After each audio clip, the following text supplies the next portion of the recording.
Hey, what's up? Welcome to Fight Night Arena. It's Monday this time around, which means it's college time. Jamerson, what's good, bud? You know, I'm always excited for collegiate, so I'm super happy today.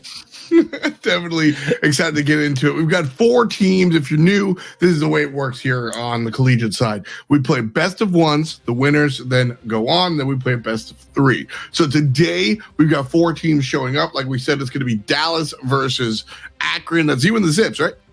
Yeah, last week we had an amazing performance coming out from UCI. This week we got 4 new competitors, and these 2 teams, Akron and Dallas. I'm super excited to watch, especially the Dallas team. I don't know much about a lot of these players, right? A lot of these players I'm not familiar with. They don't come from the same history of Overwatch like I do in terms of collegiate. But the thing about Texas is that they have been heavily, just the entire region, like Texas is its own region in esports, and especially collegiate esports. There's so many big schools that are currently investing heavily into esports right now, along with, of course, having Envy down there. Right. And so they have that same, along with, I believe it's Complexity actually in Dallas, who are backed by the Cowboys. So there's a lot of esports presence in Dallas. It's a big gaming culture down there. So I'm really excited to see what Texas Dallas might be able to pull off today.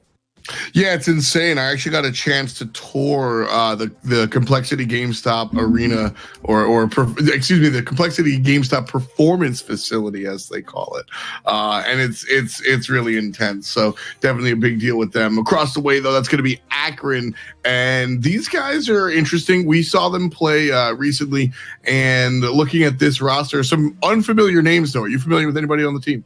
I am not. Sure. Like I said, I do love their names though. I feel like I know homeopathy. Okay, but I think it's just I appreciate the name. You know? Yeah, the homeopathy. Mr. Kiwiism is also a nice name, but again, these are all, of course, I say young, right? But I imagine some of them have 1.6 history, Source, or like CSGO, and like especially with how popular CSGO has been, especially in the last 5-6 years, that they all have some sort of history in Counter-Strike. So watching them make the move to Valorant, I don't think they're going to really skip a beat at all. Sure. So I think we're in for some great games today. Counter-Strike, Counter-Strike's just one of the directions these players can come from. We've seen them come from other shooters, but obviously the other one in the category would be Rainbow Six. So yeah, if they've got some R6 background there, that's going to be a smooth move. Getting a game going in just a matter of minutes, like we said. Just the best of one here. Later on, we're going to see Stony Brook take on Loyola, and then the winners of these two will go head-to-head in a best of 3, the real match. So as we have kind of looked at Valorant with the recent release of the recent patch, Reyna, big deal. We saw a lot of Reyna last week. I think kind of looking at the compositions, I expect a Sage on every team, and I expect to see a Reyna on almost every single squad if last week is going to repeat itself. Interestingly enough, in some like the kind of pro scene, pro tournaments and stuff, there have been some Sage list compositions, and she has been receiving a lot of nerfs over the last few patches. Her wall's not as strong as it used to be. It's 800 HP now. Its cast range is 10 meters now instead of 20. So she has to play a little bit closer up if she wants to get these angles off, right? So it's a lot more difficult. I believe there's a tournament going on right now where there are actually 2 teams. Neither of them are running a Sage currently. Yeah, we see the turnaround. I think the health of the wall is one thing, but the distance of deployment is perhaps the bigger one. We're going to get into our map. I believe it was Bind. Yeah. There it is. Awesome. Bind is our map of choice here for our first matchup. This is honestly usually where we wind up. I feel like we go Bind to Haven to Ascent almost every time. Yeah, so interestingly enough, of course, the bans were Ascent and Split coming out from either side. So neither team really wanting to play that. It was Akron's choice, of course, to take it to Bind instead of Haven here. So I want to see exactly what they have up their sleeve. Dallas will be starting off on the defense, though. And of course, a lot of these maps, defense, very heavily defense-sided. But I think it's just because of how much easier it is to coordinate a defense. Right, playing for the initial defense is much easier, and then having to fall back onto going to post plant and retake positions. It's another thing, but that initial setup is the most important part. Right, which is kind of an interesting look when we particularly look at the maps with the bomb sites a little bit more spread out. And so here, when we come to Bind, I mean, you've got a couple of different approaches here. I really tend to see the A push on the right side of the map a little bit more often in the early rounds. The B side sometimes can be problematic because of the quick rotation via the teleporter. Yeah, the A side control is going to be very important. So the presence from the defense to make sure that they have someone keeping an eye on bathrooms or shutting that kind of push down or keeping it dynamic over there is going to be super important. Now we do see, of course, Cypher coming out from one side. That's interesting coming out. So Dallas is picking up the Cypher. Akron is opting not to. Yeah, Cypher is, I was going to say that after our Sage conversation, where Cypher, I feel like, is incredibly useful. And so to see him not picked up is a rarity here, and a curious one at that.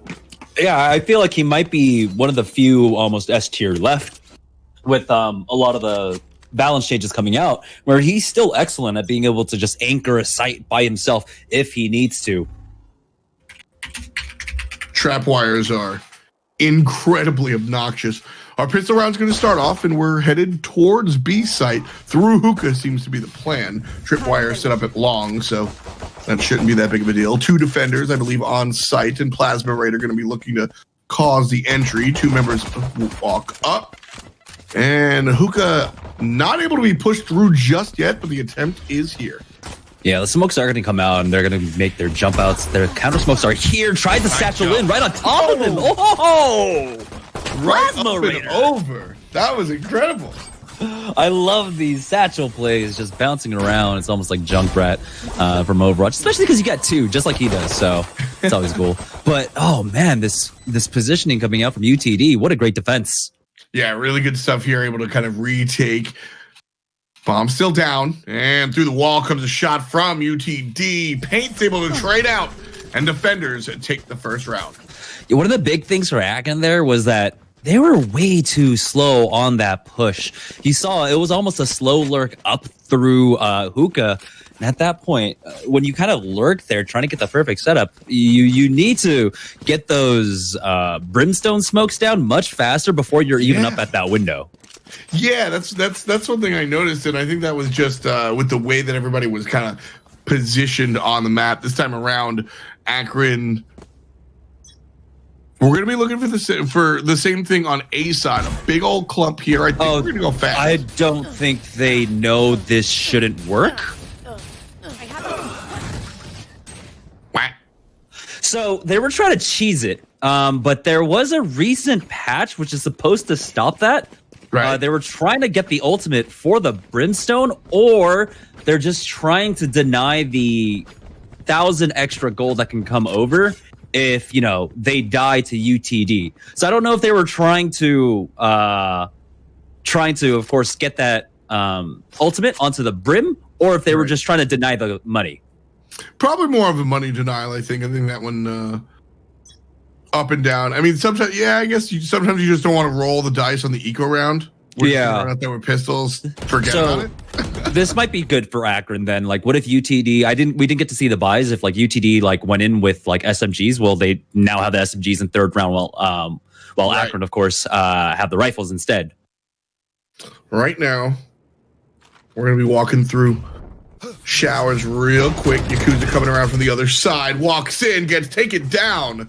Nice shots coming out from Akron. Cola trying to play second man here on showers, and the smokes are down. And here's the push in from Akron. It's coming from all sides. Slow Orb's going to stop everybody at main, and showers backing up now. Yeah, and a return. Trying to figure things out here is Dallas. They're taking their Akron, Dallas, they're taking their time one more time. They were able to, of course, get that initial pick so they can play at this point on time. As now you can see that one defender that rotated over from B is going back over to B. And so that's only going to leave the 2 here.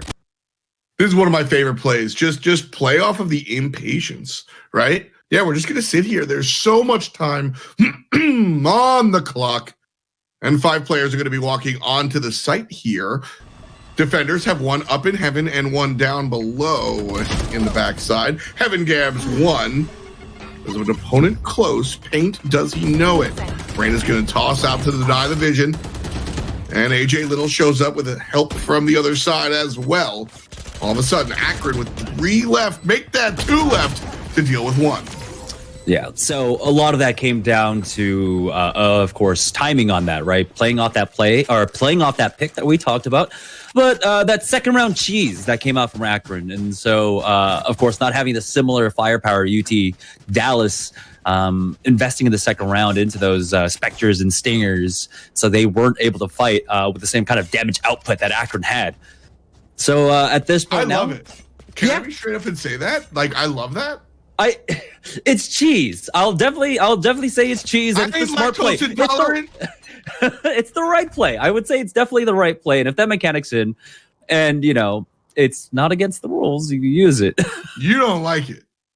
It's cheesy, bordering on cheating. I'll say, like, it's there. It's creative so close. Use of game mechanics, my friends. That's the Blizzard speak for it. Yeah, it's a feature. But now Akron, I forgot to take a look at Dallas's buy, so I don't know exactly what they're working with here. They've got 3-stack, of course, playing pretty standard here.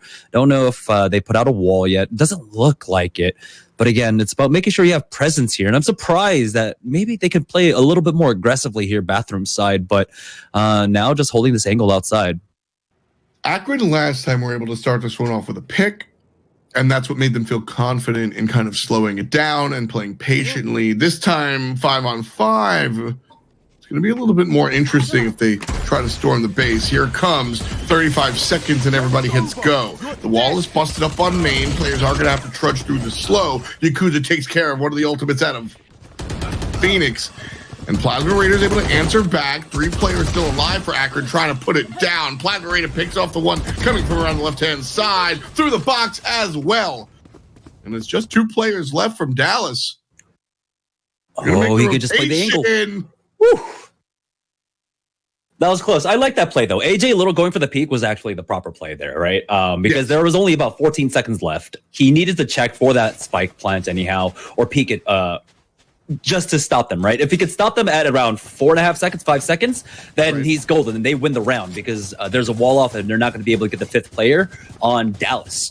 And so I like that play coming out from him there.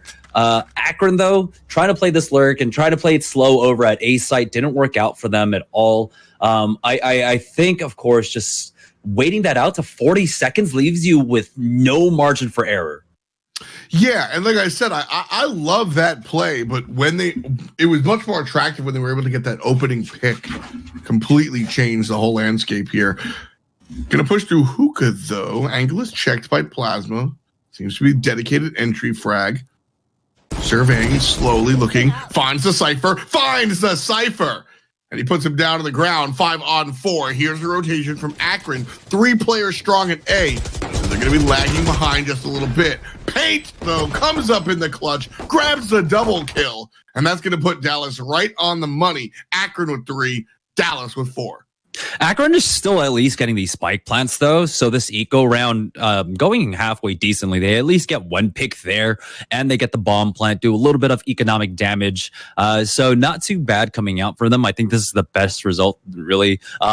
They could have gotten... one thing I will say, Plasma Raider, a little odd that he was running around with his knife out at that point. When you're playing that eco round, you need to make sure that you're ready to, get a headshot, especially when you haven't cleared Octagon. There. Dallas is their gunplay seems really strong. From Akron, I'm honestly, even though their approaches haven't really worked the entire time, 4-1 so far, them trailing by 3, I've really liked these kind of coordinated strategies that we're seeing going on at the bomb sites. But just straight up, man, I mean, Dallas, they're hitting their shots. They're hitting their shots, but I completely agree with you.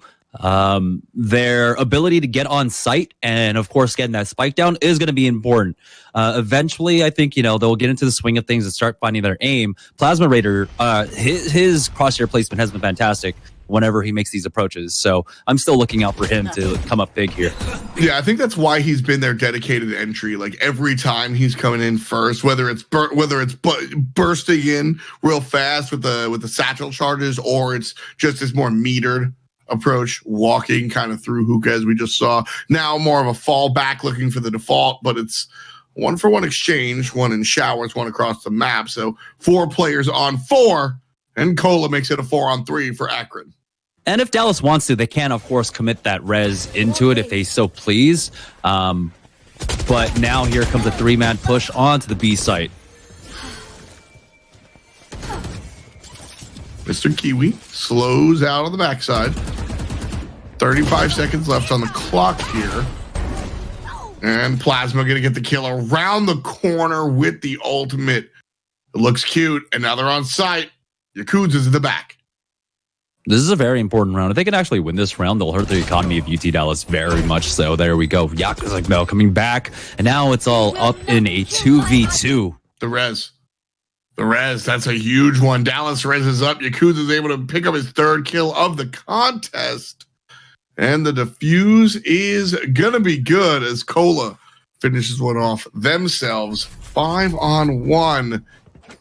And you were saying, Jamerson, that this would have been a giant map or a giant round for Akron specifically in order to buy themselves back into this. But with Dallas winning, what does this mean? Yeah, with Dallas winning, it means they can continue to bank up. The important part was that Cola ended up using that res at the end of the round. And so they build themselves like a nice, comfortable nest egg. Take a look, Yakuza and Cola currently sitting on 5K credits each year. And so even if they lose this round, they'll be able to buy into the next round. So it was very important for them to be able to get that and get the res at the end of that last round. We're going to jump into round number 7 here. First shot from Adolfo's op will be off the mark, but Yakuza able to find one with the rifle. Plasma, the entry, finds one after the fact. Spike still thinking about going to A main, but now retreating and seems to be looking towards B here. Yeah, I think they might just be looking out for the lurk, although the bomb is headed over this way right now. I think they could just leave the brim and rotate the breach on over to make that push with them.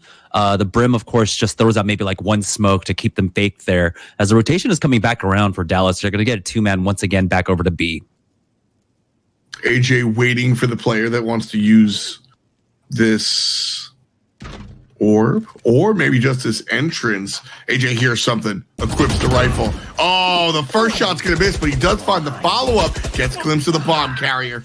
It's a little bit too late. Down he goes, and Mr. Kiwi will res Plasma, the one killed on next to him. And Spike seems to be going all the way back to A. Yeah, very smart from Dallas, though. They kept their defense over there. Right now, Yakuza going in, gets the second kill. Paints with 2 more. Oh, Dallas are absolutely on fire. Akron, 1 player remaining. It is Plasma, who has been playing very well. But it doesn't matter. Paint gets into a box. What a round here for the Reina player, huh? That was honestly... Okay, so it could have gone either way, right?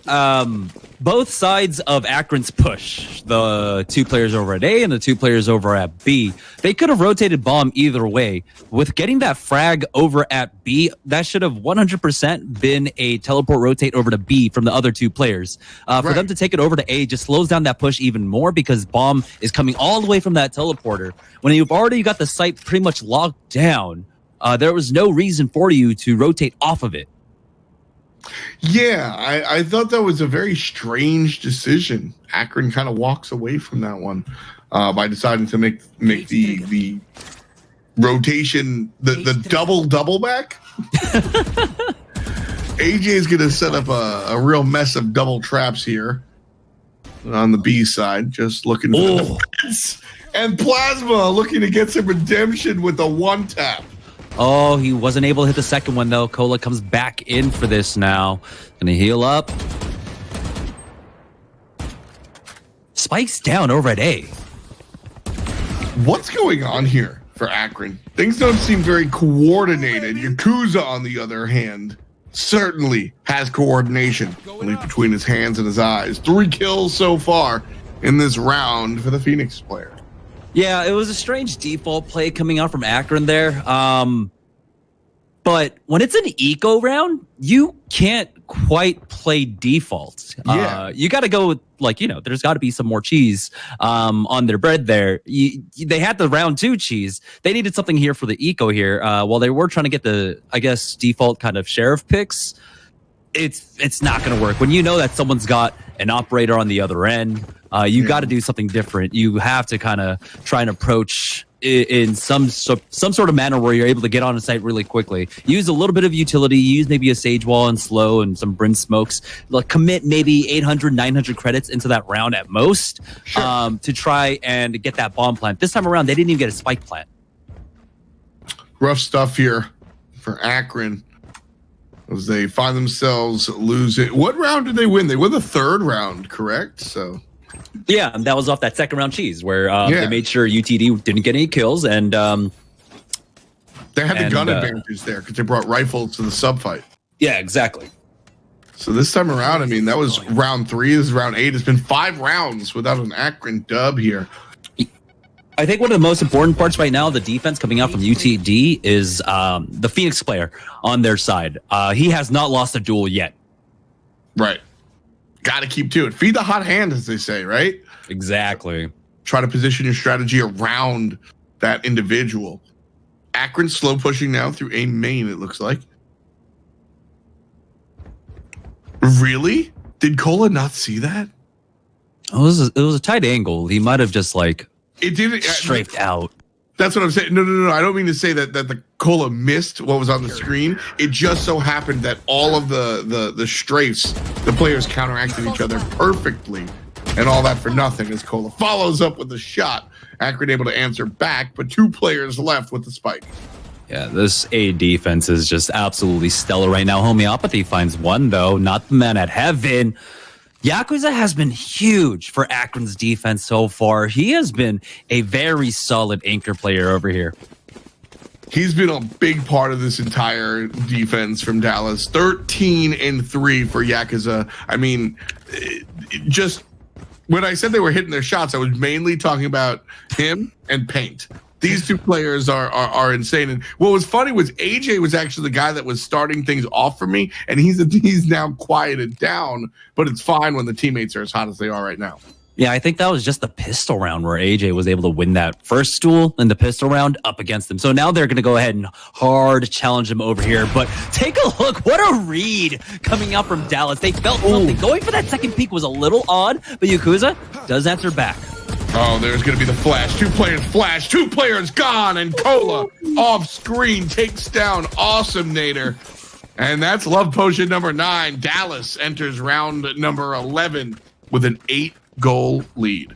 That's such a strange call that I would not have made, but Dallas just had the wherewithal. We're going to go ahead and send 2 bathrooms this time around. Yakuza has been mostly playing this angle here, just holding outside the doors, but this time around they send 2 to push through and kind of challenge for that orb. Very surprising, caught Akron off guard. I think, you know, that second peek was a little bit of a misplay. When you've already got that challenge, you saw that many players, to go for that peek again was ambitious, to say the least. I like your choice of words there. Ambitious. That certainly is something. You know, I liked that from Akron, believe it or not. That was the first time they've changed tempo, really. Just all fast in. And their hand was kind of forced by Dallas, to be honest with you, right? The op takes the second peek, you run and you chase in. So I like that switcher from Akron. Things clearly aren't working here, Jamerson. They need to look for these switch ups. And right now could be an opportunity as they have the man advantage, 4 players to 3. That was a much more decisive push coming out from Akron onto the B site, really challenging these angles from off timings, I would say, definitely catching them off guard now. They will get the spike plant down. Plasma trying to keep players out from the back, but Homie able to find Cola. And again, Akron trying to find its first round win in over 6. Burns gonna go good, and there it is. Akron has number 2 on the board. Good for them. Yeah, but coming into this last round, though, Dallas has done enough saving. Take a look at their bank. They could buy 2 more rounds into this if there were 2 more rounds in this half now. And so it's still going to be full force versus full force at this point. And so Akron haven't done enough to try and break their bank. This final round isn't secured for them. UT Dallas can still end this half 10-2. So much happier, though, if you're rooting for Akron. They've got an op now. They have many more tools in order to make this happen. Oh, is that the... I haven't seen the new knife. I've only seen the hatchet. All right, here's the run towards mid, and one more time, Yakuza. One more time, Yakuza. And a third. 3 kills again in the round. I don't get it. Is Dallas is that far in their head? They've somehow just got a crazy read. They send Yakuza over to B site where he's been playing A this entire half. And so instead they change it up. They take him over. He does a crazy aggressive push through hookah, ends up catching 2. What is going on right now? Dallas, this is looking super impressive. 4 here for Phoenix. I mean, honestly, I think it's just I think these players have an audacity meter that just keeps going up. Like, if you're gonna let me get away with this, then I'll see if you are gonna let me get away with that, and then you'll see if you're gonna let me push through hookah no problem, right? Like, let me do what I'm doing until I get punished. And here he is, Yakuza Blackjack, 21-4-4 in this matchup. If it ain't broke, don't fix it. Keep pushing, baby.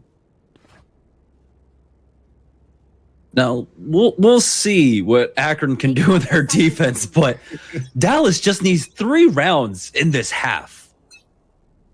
Yeah, this one should be business as usual, but we have seen teams completely flounder when they switch sides. Some teams are just more practiced on one than the other. So Dallas looking towards A site.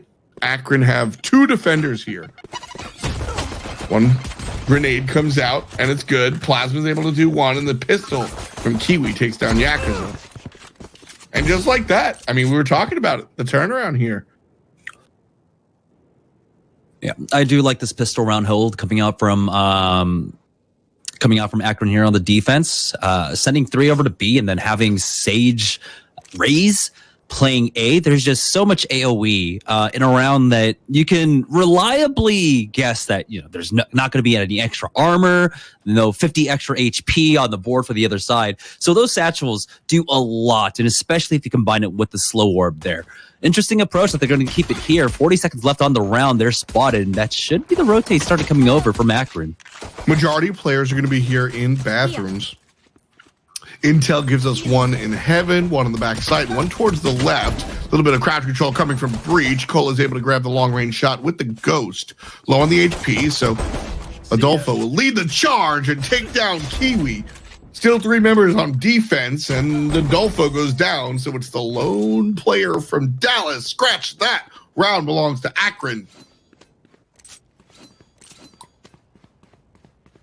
Yeah, I like I said at the beginning of that round, I like the defense coming out from them, having that raise over there.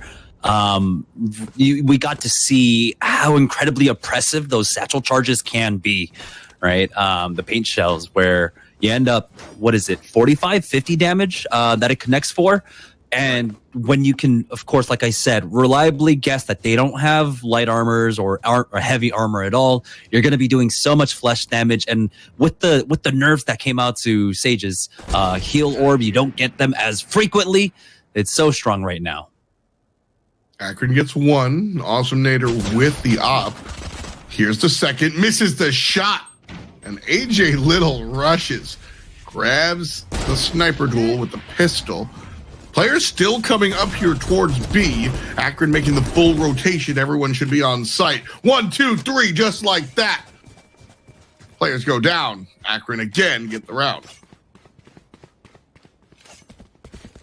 Yeah, so depending on how much utility Dallas used there, don't know exactly how many abilities that they used. So this might not be a complete full buy coming out from them. But at least it's going to be a rifle round, and there's still Spectres and SMGs and other such weapons on the board for Akron. So Dallas, we got to see what they were able to do in completely equal footing rifle rounds, almost losing none up against Akron in that last half. And so this is going to be a very important round that sets the pace for the rest of this match. 90 seconds on the clock here, and the spike left at home.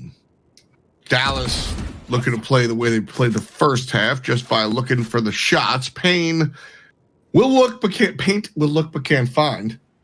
Akron man advantage 5-4. Yeah, Dallas playing this slow, playing this just defaults, and I don't fault them for it. They of course had great rifle rounds, and so playing default is definitely something I would say they could do here. But again, Yakuza just not able to win these duels this time around. Nice peek coming out from Kiwi is in there. Message sent. Cola's finally going to get things turned up. Great crosshair placement. The double kill is good. Wall goes up. Spike coming up here. Here it is. Adolfo shows up and will put the spike down. And Dallas gets one of their first spike plants of their side. Homeopathy is on site, though, already cracked the wall. He'll have vision of it, but he's slowed down now. They kind of have to change the angle. Cola with a third. Rough play there. Dallas have 2 members here. Brimstone coming from Maine and AJ over here in U-Haul. Dolfo walks up, able to take care of one. Awesome Nader, however, deals with Adolfo, and the attackers take it. Dallas, 2 away from the game. Plant down and the win there. That was huge for them. And so, looks like we are going to have a force-up coming out as Dallas didn't have the huge bank to work with right now, finally resetting that win. Akron, let's see exactly what they can do. Plasma Raider, not going to have the strongest weapons to work with, but since he's already playing very close up on the A site, that's okay for him to have the SMG. He's also been one of the more successful players, so let one of the players that have been struggling a little bit more grab one of the weapons they're more comfortable with. The more standard rifles for sure. Phantom Vandal. A push here. Not necessarily anything Dallas is hard committed to. Again, Spike left at home, just looking for the picks, playing for default. And that's not the right way to start.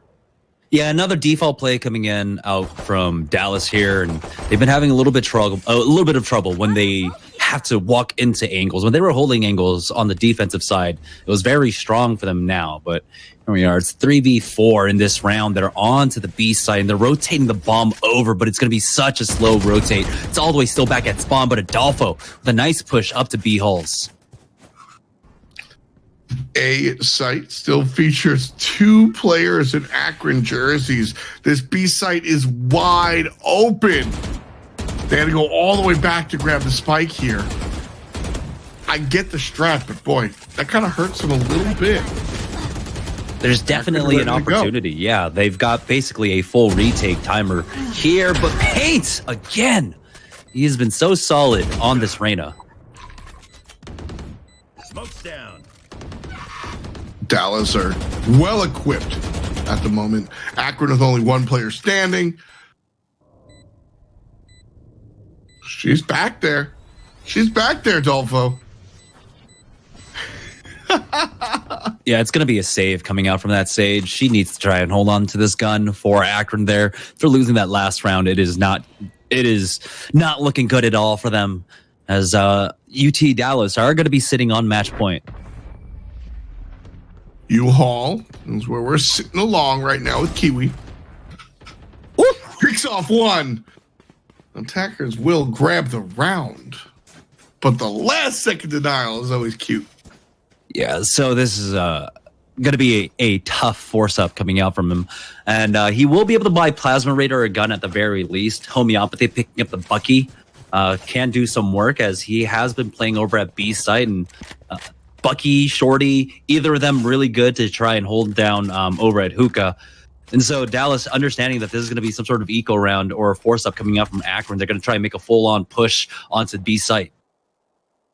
Hookah will be the place. The Bucky's right here. Homie, waiting for it. Oh, doesn't even get the shot off. Doesn't even get the shot off. It's a 2-for-1 trade as Dallas barrels through Hookah. Yakuza's on the site, fakes the plant, and now goes for the real one. I'll be honest, though, that Bucky, that range wouldn't have worked anyhow. He was going to die. Yeah, that was way too close. That was way too close. He was within about 5 meters. He needed to be about 8 meters. So he needed to actually step back and be further along that wall. He basically needed to have his back against the wall behind him for that Bucky angle to work.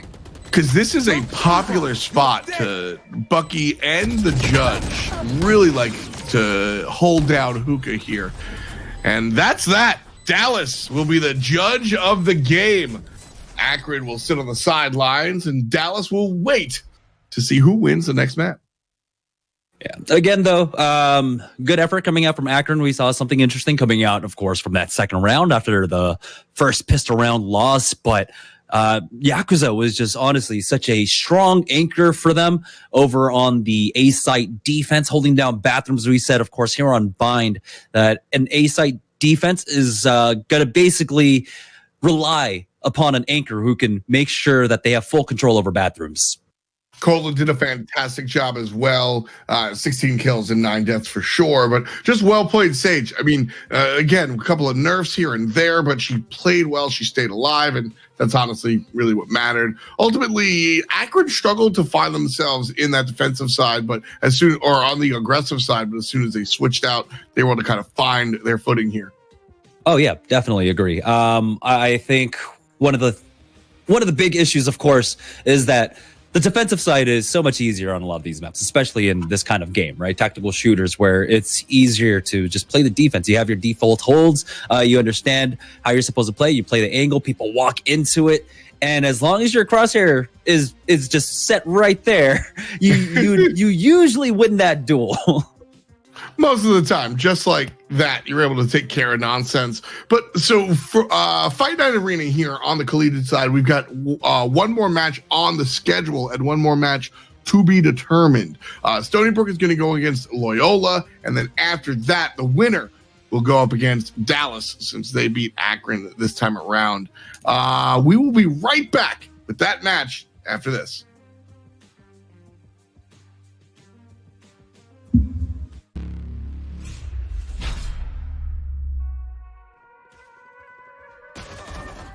Sidearms provide players with the most weapon diversity in Valorant. With the weapon for all occasions, players will want to familiarize themselves with all of the choices. Today we'll be taking a look at the Shorty and the Frenzy. We'll tell you how they match up to each other, how to use them, and even when to buy them. With completely different firing methods, bullet spreads, magazine sizes, and damage output, both the Shorty and the Frenzy are in a class of their own when looking at available sidearms. The Shorty is a semi-automatic sawed-off shotgun with a large and unpredictable bullet spread, even when compared to its big brothers, the Bucky and Judge. The Frenzy, however, is a fully automatic machine pistol that follows similar patterns to SMGs and rifles, with its recoil climbing before leveling out, but this little guy works best in short 3 to 4 round bursts. Spraying an entire clip from the Frenzy may look cool, but you probably won't be rewarded for it. Like all of the other sidearms, neither of these weapons offer any kind of ADS or alternate firing method. What you see is what you get. Both weapons have varied magazine sizes. The Shorty has the smallest bullet count in the game with 12, with only 2 shells available at a time. The Frenzy is a bit more forgiving in the magazine department, having 13 in each clip for a total of 52. When comparing their rates of fire, the Shorty is one of the slower firing weapons in the game, having a fire rate of 3.3 shells per second. It's important to note that the Shorty produces 15 pellets when fired. Naturally, as the Frenzy is fully automatic, it's going to boast a significantly higher fire rate at 10 rounds per second, a pinch faster than rifles, but still lagging behind SMGs. These weapons also have wildly different damage outputs and effective ranges as well. The Shorty works best within 10 meters, and each pellet will deal 36 damage to the head, 12 to the body, and 10 to the legs. This little shotgun packs quite the punch and can one-shot anyone who gets too close. While its close range power isn't as potent as the Shorty, the Frenzy can be used a bit further away with an effective range of 20 meters. Dealing 78 damage to the head, this machine pistol can easily two-shot even a fully armored opponent. Unfortunately, with its 26 body and 22 leg damage, it's going to take at least a half a dozen shots to drop enemies with full armor. Be careful when trying to use these weapons out of their effective ranges, especially the Shorty. You'll notice very quickly how hard its damage drops off, not simply because each pellet does less damage, but because of how sporadic the spread becomes. Stick to close quarters. The Frenzy is a tad more forgiving in the ranges it can operate in.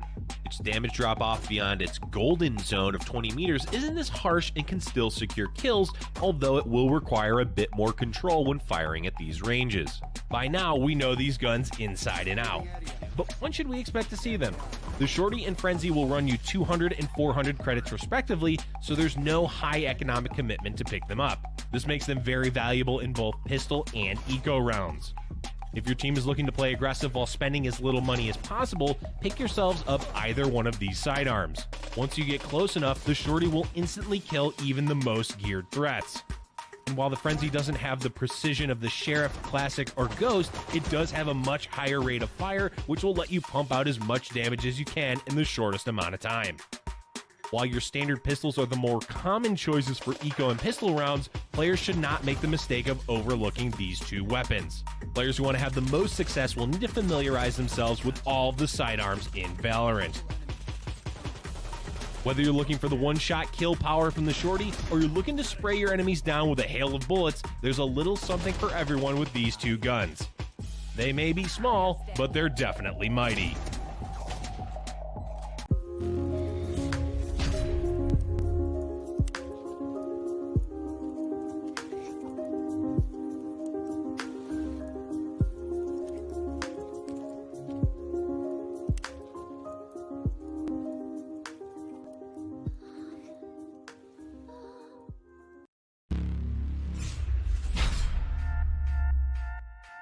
Today we'll be going over the defender side of Ascent by showing you the routes to the two sites, the basic callouts, the common spike plant locations, and the agents best suited for defending them.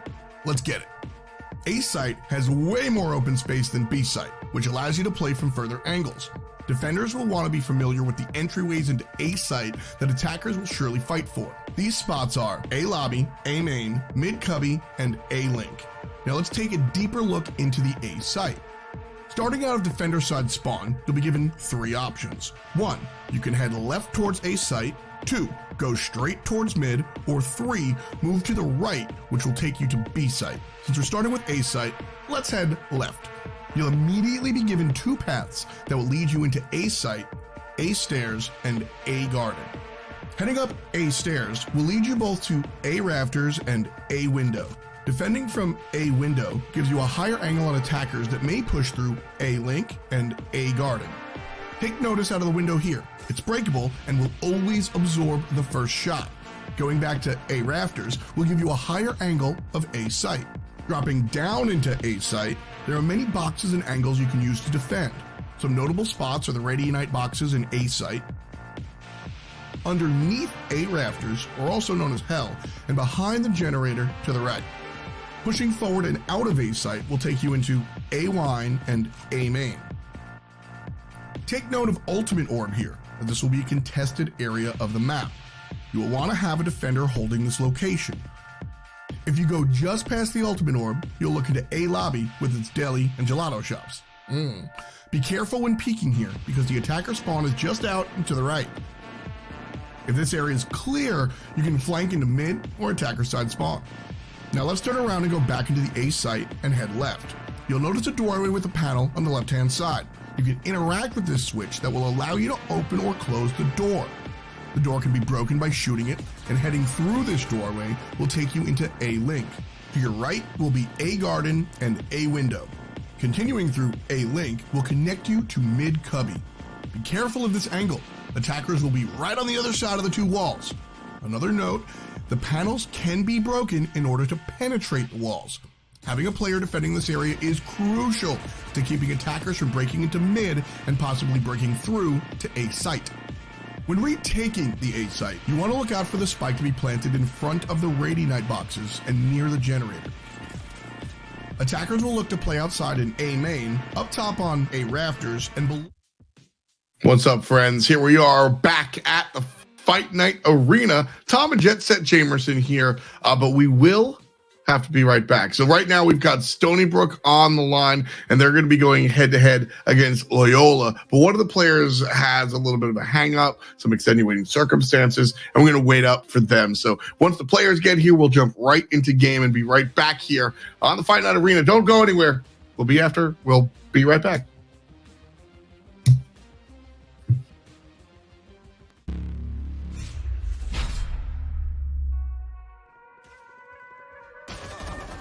Sidearms provide players with the most weapon diversity in Valorant. With the weapon for all occasions, players will want to familiarize themselves with all of the choices. Today we'll be taking a look at the Shorty and the Frenzy. We'll tell you how they match up to each other, how to use them, and even when to buy them. With completely different firing methods, bullet spreads, magazine sizes, and damage output, both the Shorty and the Frenzy are in a class of their own when looking at available sidearms. The Shorty is a semi-automatic sawed-off shotgun with a large and unpredictable bullet spread, even when compared to its big brothers, the Bucky and Judge. The Frenzy, however, is a fully automatic machine pistol that follows similar patterns to SMGs and rifles, with its recoil climbing before leveling out, but this little guy works best in short 3 to 4 round bursts. Spraying an entire clip from the Frenzy may look cool, but you probably won't be rewarded for it. Like all of the other sidearms, neither of these weapons offer any kind of ADS or alternate firing method. What you see is what you get. Both weapons have varied magazine sizes. The Shorty has the smallest bullet count in the game with 12, with only 2 shells available at a time. The Frenzy is a bit more forgiving in the magazine department, having 13 in each clip for a total of 52. When comparing their rates of fire, the Shorty is one of the slower firing weapons in the game, having a fire rate of 3.3 shells per second. It's important to note that the Shorty produces 15 pellets when fired. Naturally, as the Frenzy is fully automatic, it's going to boast a significantly higher fire rate at 10 rounds per second, a pinch faster than rifles, but still lagging behind SMGs. These weapons also have wildly different damage outputs and effective ranges as well. The Shorty works best within 10 meters, and each pellet will deal 36 damage to the head, 12 to the body, and 10 to the legs. This little shotgun packs quite the punch and can one-shot anyone who gets too close. While its close range power isn't as potent as the Shorty, the Frenzy can be used a bit further away with an effective range of 20 meters. Dealing 78 damage to the head, this machine pistol can easily two-shot even a fully armored opponent. Unfortunately, with its 26 body and 22 leg damage, it's going to take at least a half a dozen shots to drop enemies with full armor.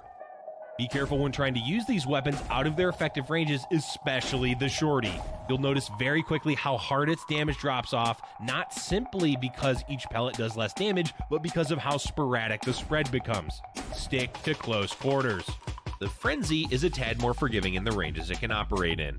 Its damage drop off beyond its golden zone of 20 meters isn't as harsh and can still secure kills, although it will require a bit more control when firing at these ranges. By now, we know these guns inside and out. But when should we expect to see them? The Shorty and Frenzy will run you 200 and 400 credits respectively, so there's no high economic commitment to pick them up. This makes them very valuable in both pistol and eco rounds. If your team is looking to play aggressive while spending as little money as possible, pick yourselves up either one of these sidearms. Once you get close enough, the Shorty will instantly kill even the most geared threats.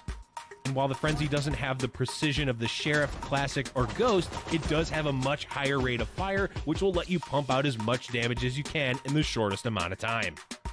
While your standard pistols are the more common choices for eco and pistol rounds, players should not make the mistake of overlooking these two weapons. Players who want to have the most success will need to familiarize themselves with all of the sidearms in Valorant.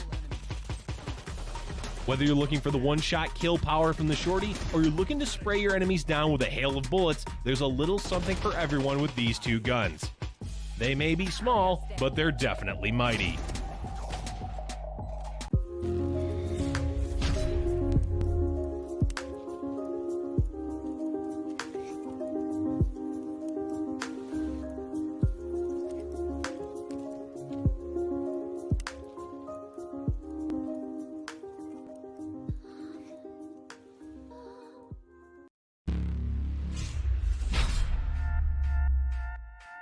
Today we'll be going over the defender side of Ascent by showing you the routes to the two sites, the basic callouts, the common spike plant locations, and the agents best suited for defending them.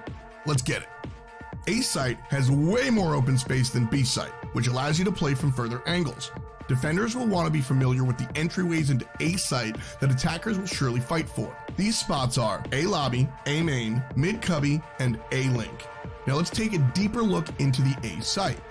Starting out of defender side spawn, you'll be given 3 options. 1, you can head left towards A site. 2, go straight towards mid. Or 3, move to the right, which will take you to B site. Since we're starting with A site, let's head left. You'll immediately be given 2 paths that will lead you into A site, A stairs, and A garden. Heading up A stairs will lead you both to A rafters and A window. Defending from A window gives you a higher angle on attackers that may push through A link and A garden. Take notice out of the window here. It's breakable and will always absorb the first shot. Going back to A rafters will give you a higher angle of A site. Dropping down into A site, there are many boxes and angles you can use to defend. Some notable spots are the Radianite boxes in A site, underneath A rafters, or also known as Hell, and behind the generator to the right. Pushing forward and out of A site will take you into A line and A main. Take note of Ultimate Orb here, as this will be a contested area of the map. You will want to have a defender holding this location. If you go just past the Ultimate Orb, you'll look into A lobby with its deli and gelato shops. Be careful when peeking here, because the attacker spawn is just out and to the right. If this area is clear, you can flank into mid or attacker side spawn. Now let's turn around and go back into the A site and head left. You'll notice a doorway with a panel on the left hand side. You can interact with this switch that will allow you to open or close the door. The door can be broken by shooting it, and heading through this doorway will take you into A link. To your right will be A garden and A window. Continuing through A link will connect you to mid cubby. Be careful of this angle. Attackers will be right on the other side of the two walls. Another note, the panels can be broken in order to penetrate the walls. Having a player defending this area is crucial to keeping attackers from breaking into mid and possibly breaking through to A site. When retaking the A site, you want to look out for the spike to be planted in front of the Radianite boxes and near the generator. Attackers will look to play outside in A main, up top on A rafters, and below in Hell, so check these common spots when attempting to retake the site. When selecting agents for A site, Cypher's a no-brainer. His abilities can perform so well on Ascent, he can even be played at B. Cypher can position his camera to gain intel, while his trapwires and cyber cage are a pain for attackers trying to push in. Omen's also a solid choice at A site because of his Shroud Step and Dark Cover. Omen can use Shrouded Step to change positions, making attackers second guess where he might be defending from. Dark Cover allows him to hold defenders back by smoking off the entryways. Now that we got A site down, let's take a look at playing mid. Mid is definitely an area you want an agent to be holding. Due to Ascent being a smaller map, it means that players are going to be immediately fighting. Attackers want to breach from mid top and mid link. Once attackers have control, they can move into mid courtyard and mid catwalk, looking to flank A or B site. Defenders will need to be highly aware of these areas when playing mid. To get to mid from defender side spawn, just go straight. The area is narrow, which makes it great for close range weapons. As soon as you round the corner, you'll have three options. You can tuck into the left cubby, known as mid pizza, go straight into mid bottom, or head right into mid market. If you head into mid market, this will connect you to B site. Before we head into B site, let's turn around and cover the rest of mid. Moving into mid bottom will give you a little more room to move around, but you need to be careful as attackers will be pushing into the mid courtyard. On the left side, you'll see mid catwalk, and then mid top. Attackers will spawn near mid top, so you'll want to be very cautious when peeking here. If you look to your right, you'll see mid link, which is also another area where attackers spawn, so tread lightly. Note, these walls can be shot through as soon as you break the barriers. If you continue through mid link, it will lead to B lobby or attacker side spawn. Mid can be difficult to hold because of how close the attackers spawn. Playing back into mid bottom or mid market is safer, but the angles get harder to hold. Agents that can hold mid well are Sova, Breach, and Brimstone. Sova's a favorable pick because of his Owl Drone and Recon Bot. These abilities allow him to safely gather crucial information at mid. His ultimate, Hunter's Fury, can also help shut down tight areas anywhere on the map. Breach is another solid choice if you choose to play a little more passively. Breach can peek with the help of his flashpoint, and he can also use his fault line and rolling thunder to fight back attackers trying to push into mid. Brimstone's Sky Smokes can cut off important areas like mid top and mid link, making him a worthy pick for mid as well.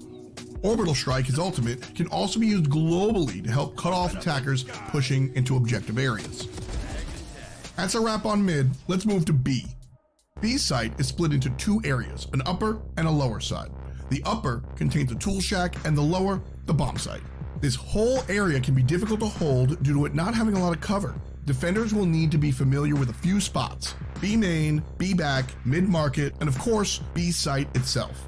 To get to B site from defender side spawn, you got two options: straight to mid market, which you already know, or heading right from spawn. This will take you directly to the upper side of B site. Straight across, you'll see the entrance to B main. To the left is mid market, and to the right, tool shack. Inside the tool shack is another interactable switch for the door to mid market. Hitting the switch closes the door. You'll want to use this if mid has been breached. Just like the other door at A site, you can destroy it by shooting it. To the left and right of the tool shack are 2 entries into B site. The right side has stairs that you'll have to go down, while the left side has a higher catwalk that overlooks B site. Dropping down into the site, you'll see that there's not a lot of cover, except to your left at B back. Heading back up towards the tool shack, we'll head into B main. Inside of B main is another tight corridor, but this one holds the other ultimate orb. B main will be a highly contested area of the map because of the orb, as well as attackers being close to here at the start of the round. Take note of the windows just above the orb, as these can be utilized with certain abilities. If you head out to your left, you'll head into B lobby. Be careful when heading out because attacker side spawn is just down the block. The last spot you'll see is mid link, which you can use to rotate to mid. Retaking B might be challenging because of the narrow ways into the site. You'll want to check for players holding across from B main near defender side spawn, close around mid-market doorway, B back, and around B site. Common spike plants on B site are pretty obvious since there's not much cover. Look for the spike to be planted around the middle radionite boxes or potentially in the corners. B site can be easily taken by attackers if you fail to hold B main and mid. Some agents that are great for holding B site are Sage and Raze. Sage is almost a perfect character to hold B main, though she could really be used at A side as well. She can use Barrier Orb to block off choke points, and Slow Orbs to stall attackers pushing in. Don't forget, players make noise while walking on Slow Orb, so you can grab information this way as well. Raze is a great pickup for B site because of Boombot, Paint Shells, and of course, Showstopper. Boombot can be used to check B main, while Paint Shells can be thrown through the windows of B main and surprise attackers. Showstopper can pick up multiple kills if the attackers are just pouring on through. Mastering the art of Ascent will take some practice, but you should know the callouts now. The best agents, strategies, and layouts for defenders. Take to the skies and dominate on Ascent.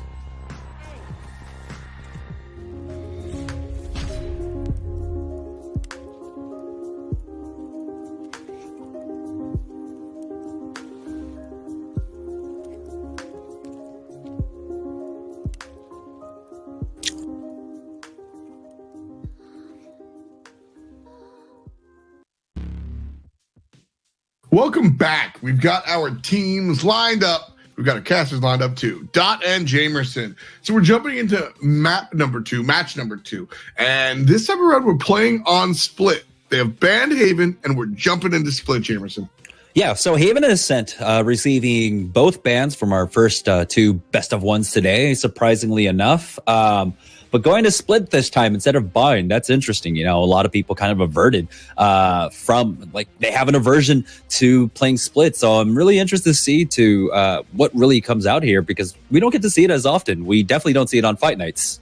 Exactly. And, you know, it's interesting. Why do you think we might wind up here on Split? Because it was up until this point almost universally agreed, like, nobody really wanted to play here.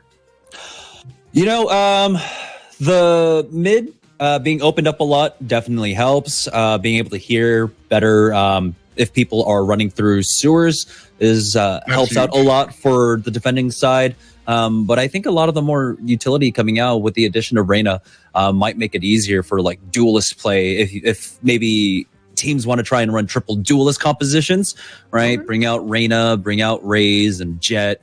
It I think leaves a lot of kind of compositional flex to happen on this map. There's also that sort of meta conversation where, since Split has been just sort of ignored for so long, our teams have gotten their practice on the other maps, and now they need to add Split into their arsenal, because at some point you're going to be forced to play it, right? So you might as well get used to it now, and these weekly tournaments are a great spot to do that in. I agree. Bans are powerful, of course. Bans are absolutely powerful, but at this point, with only a 4-map pool, you do need to know everything. You need to be able to play on every single map. You can't just have a map when there's a 25% chance it gets banned. Yeah, exactly. So I think we're going to see a little bit more of that. Roster is coming up here for our two teams. Stony Brook representing Long Island, and Loyola Marymount playing here for them. Do you know where Marymount is? Yeah, Loyola is right here in Southern California. Awesome. I used to drive by it all the time. So, of course, I'm going to be rooting for the SoCal kind of representation here. Stony Brook, I believe, was on the East Coast. What was that? It's me versus you then. Yeah, West Coast versus East Coast. Let's duke it out. Hey man, Stony Brook. I have it tattooed on my body. I have Long Island on my body. I'm here for it. So I'm down. We'll take sides. Stony Brook has come out once before here, actually, on Fight Night and put up a decent fight. So it should be interesting watching them take split here. LMU across the way, they're going to be starting on defense, if I'm not mistaken. So watching this one work out on split, you mentioned a couple of the rotations being easier to spot out here. I'm excited to really see how players kind of break in here. There's also a decent amount of Viper play on this map. We don't really get to see Viper a lot, and I think Split's a map that she does better than other maps, specifically. Oh yeah, go continue. No, I was going to say specifically because of angles like this with the one-way smokes and stuff. Yeah, her one-way smokes, especially on the defensive side, is great. But her offensive side is also really good. She can really split the map down, even from spawn, from the offensive end. Her angles are, I think, fairly easy to line up in that regard, and her ease of use, especially here, is very important. And of course, her ultimate, her Viper's Pit, I think, is one of the strongest, especially on this map. Viper's Pit is, I'm glad you said that, because I think Viper's Pit is almost unparalleled it takes over the entire site. I mean, it's incredible. So watching the way this one works out, I'm a really big fan of Viper, but it's hard to kind of slot her in that composition. We talked a lot about how Sage and Cypher are almost guaranteed players kind of walking back away from those Sage choices, but still not all the time. Where do you find a spot for her, for Viper? It's odd, right? Because she rides that line between being like an anchor and also providing utility for the team in terms of like her smoke. Right. She doesn't offer the same kind of level of smokes like a brimstone and such. So we're not going to actually see it coming out. We do have brimstones coming out from either sides. The main difference is we have two duelists for Stony Brook coming out in the form of course, that Phoenix and the Reyna here, LMU. They're going to go for more two defensive setups with the Cypher and the Sova. LMU is my favorite as my compositions. Duelists, I think, are cute and strong, and I mean, as much snowball as you can have in a shooter, I think they offer you that. But here, I'm just always more into the intel. So we have the Sage and Cypher like kind of dedicated combos here on both sides, but the Sova is the difference here for me for LMU, and I just like this approach so much better. Pistol round started, and players trying to bark down mid.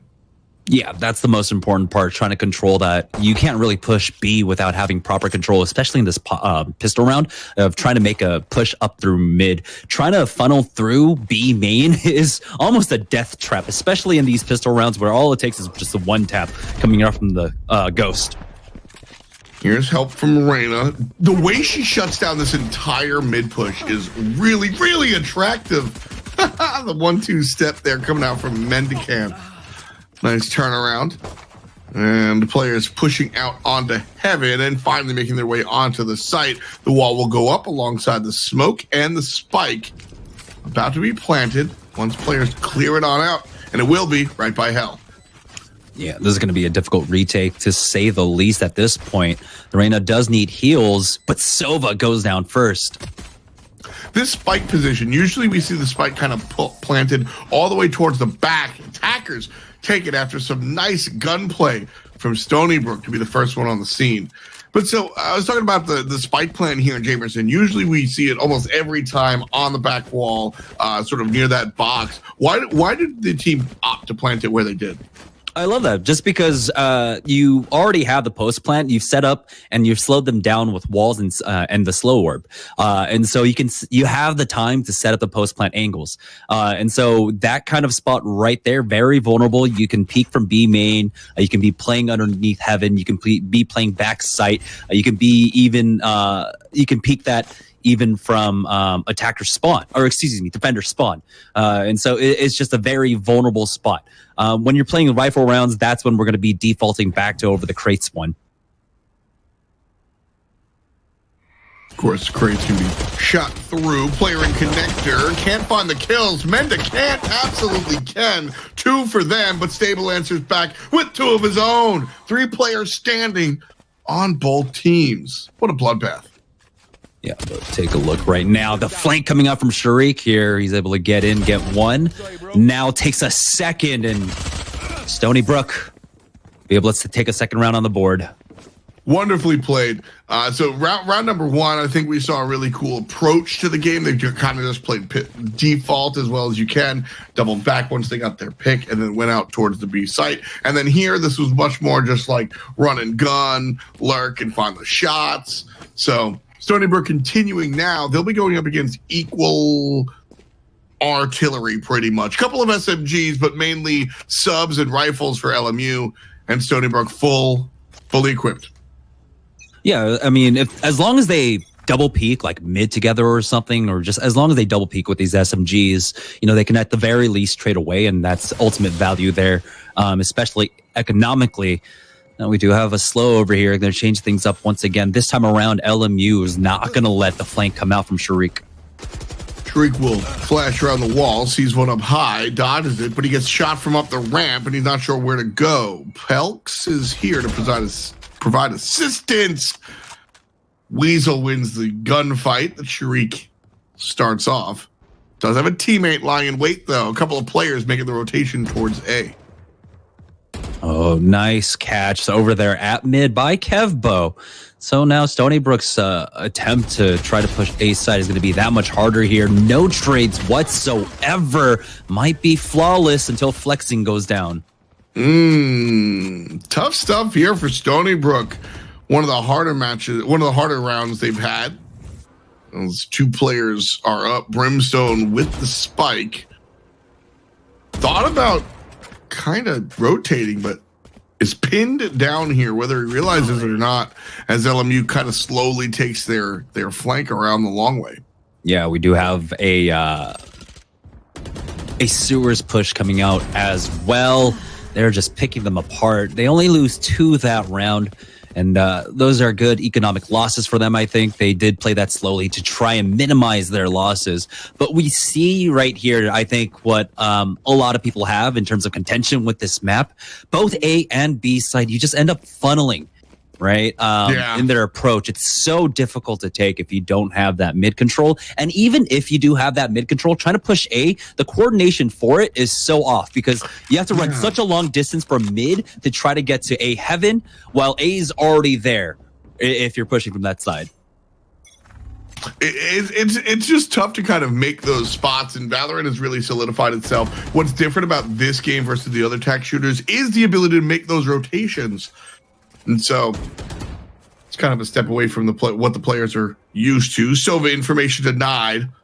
Sova's waiting up high. And Stony Brook looking to push onto the site. They're able to pick off one up on the ramp. And now the heaven push is live. Sharik finds a head, clicks on it. Phoenix walks on in. And this is going to be a good look for Stony Brook. No, I do like that. Stony Brook, they've got their Cypher still lurking over at mid. He's going to challenge against Kevbo and loses it. And so Stony Brook had a good start here, but now they're not on the A site. They're actually going to rotate their way up ropes. A little bit tough here. Kev waiting in mid, understanding where Stony Brook wants to go. Here's a smoke, and the 2 players are going to go up the ropes. Everyone knows where they're at right now, looking towards mid. There's the one pickoff. They're going to go right into heaven. Nobody on site. Rotation all the way from A. Cypher's going to be coming out right here where Pelks is looking, but it's a 3-on-1. about to be a 3-on-2. Players have caught up right about now. No, here's the flank. So 2 different angles, only one. As Dave is taken down, the final player walks in, comes down. Pelks has the angle. Pelks doesn't have the shot. Stable takes him down. I am so confused as to what happened there. He kind of like started adjusting his angle, thinking he was going to go back up the ropes. But again, he has that information, right? Whenever Reina uses those orbs, you know exactly where she is. She was on the low ground there.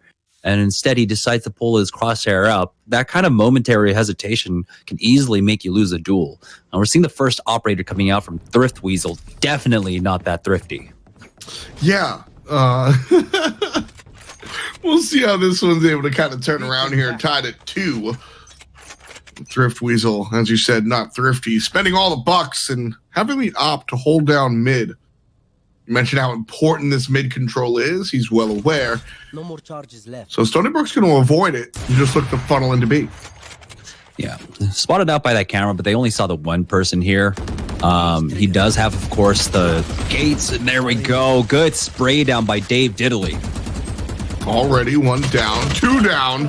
As Kembo's able to find one, Pack Rat walks on through and takes down Dave. All of a sudden, 4 players are ready to keep standing for LMU. Mend finds 1. Mend, the only one alive outside of their teammate Brimstone. LMU with an extra player here.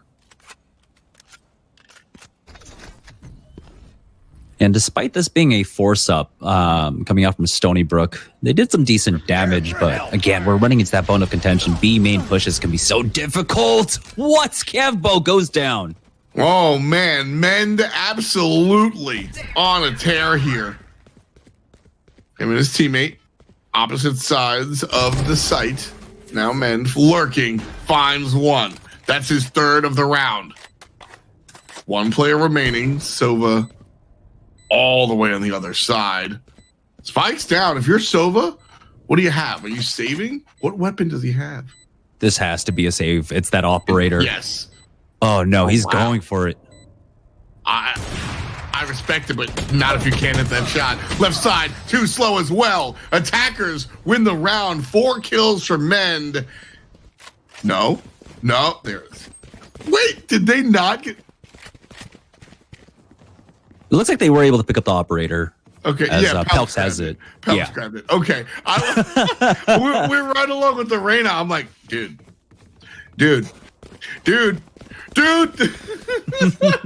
Okay, they did pick up the operator. That's a big deal here for Stony Brook.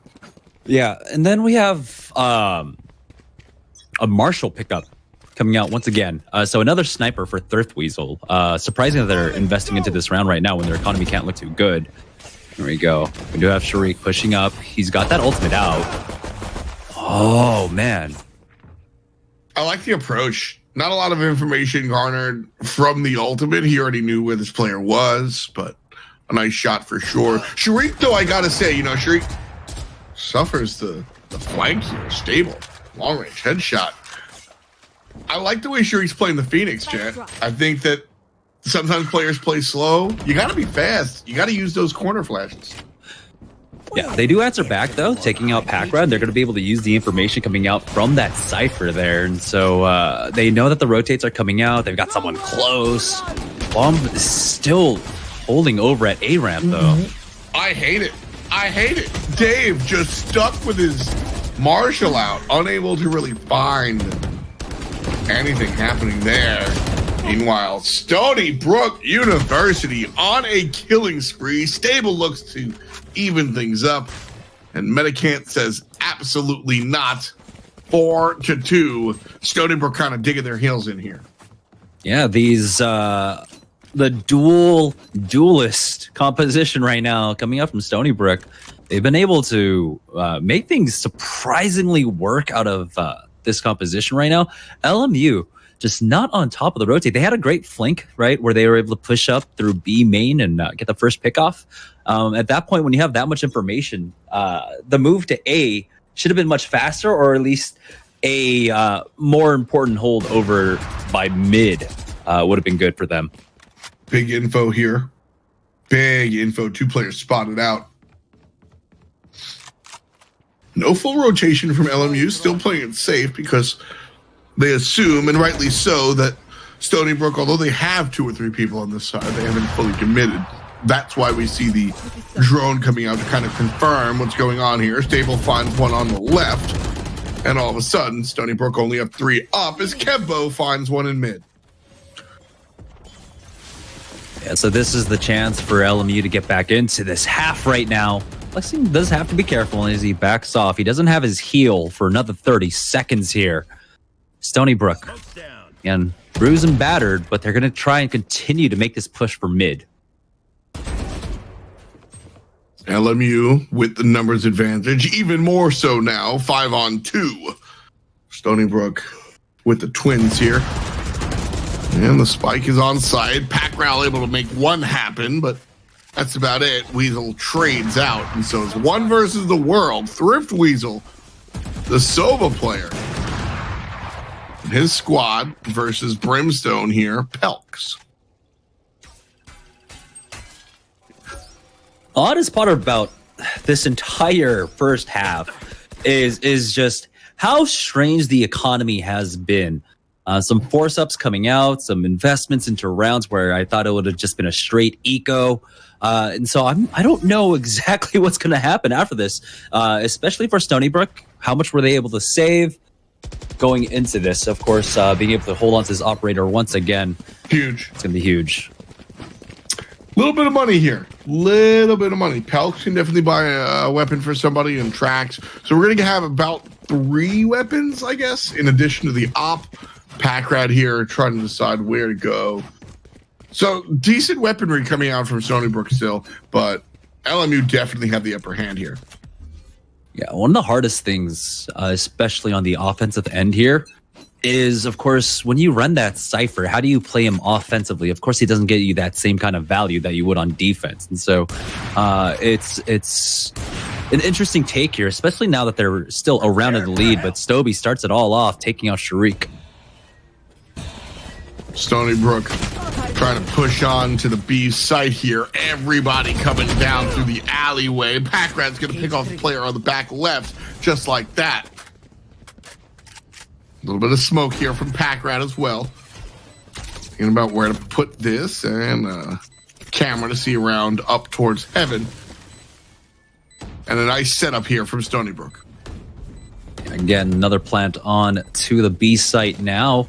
As here comes the post plant, and here comes the retake. Nice, of course, blind. And he doesn't. Oh, wow. Nerves of steel. Wow. There it is. Couple of players still here. Drift Weasel, he will take care of it. Wow. Just like that? Wait. Okay. Yeah. I lost track of that. They kind of just walked onto the site. I like the lurk of like not shooting the Lear, right? And then just waiting it out because it worked. It successfully worked, right? But he just didn't win that duel, and I guess it was good on LMU for being able to win that duel out. But yeah, that was honestly an odd retake. Whew, nice peek from Stoby. Wow, my eyes are down. Just to celebrate that one. Is it Stoby? I've been calling him Stable all game. I believe it is, yeah. It's I'm looking at the Discord. Yeah, I apologize to Stoby and his teammates. SBU again looking towards B's site. Oh man, Stoby, I apologize. All right, Stony Brook again, kind of running up against the wall here. They've been pretty successful about getting onto the B site. This time around, LMU going to change things up just a little bit. Of course, they were able to get that first pick, so they have the Reyna here with him, where it has primarily just been the Cypher player playing alone. And then we're seeing a slow rotate coming up from LNU, and their retakes have been good. But this time around, supporting him a little bit more, I think, is going to help them out a lot. Well, all of a sudden, Vision's going to be shut off here for Pack-Rat. He'll return the favor with a trap of his own mid. Being lurked on by Sharik. Trying to be careful here. He'll have 2 players approaching from the left and 1 directly where he's looking. And there's help from the Reyna from behind. Beautiful approach, but Kevbo wins the gun battle nonetheless. A trade-off as Stoby takes down 1 with the answer from upstairs, and Kevbo takes down the spike. It's up in heaven. It's up in heaven. It's a 1v3. It should be LMU once again taking this round. So there we go. The 5th round goes down. And again, it's just so hard as the offense to try and make this push. I mean, they had a great start, but now they've kind of lost steam and they haven't been able to be as aggressive just because of what Stoby's been doing for his team. Right now, 15-5 currently. His peak over here at A has been fairly successful. I like this adjustment that LMU has been making right now.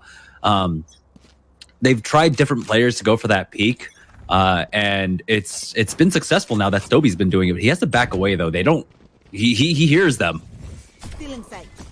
I know exactly where you are. Only 1 player here. Could be trouble. Whole bunch of jerseys. SBU storming into the base. Stoby's going to be able to pick up 1, and Thriftwee's able to pick up the other, but Sharik and Disco back-to-back on the A site. Spike is local, still not put down yet. Looks like they're going to look for a spot. Here's the plant, and just like that, Stony Brook are going to look to defend. A little bit surprised by LMU right now. Oh, there we go. Dave Diddley will go down.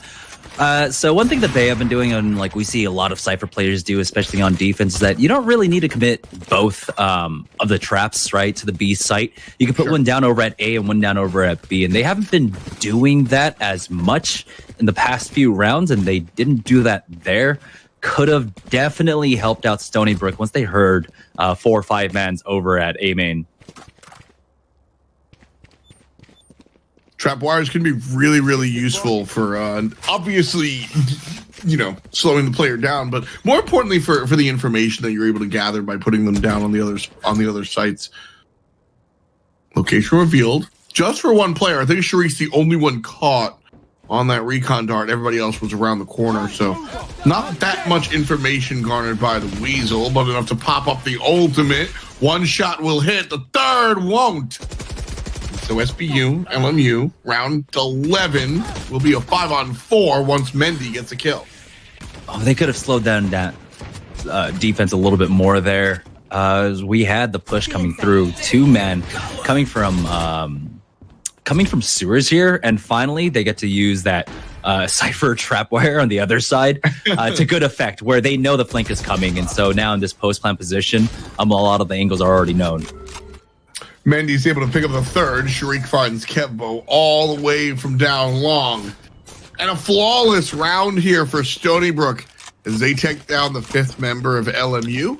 And we're moving on to the final round of the half.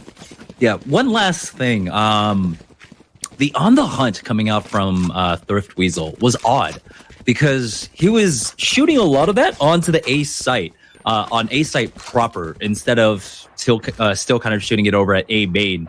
And so honestly, he had the opportunity to get a lot of value off of it, but I think he overestimated how aggressive Stony Brook would get off of that.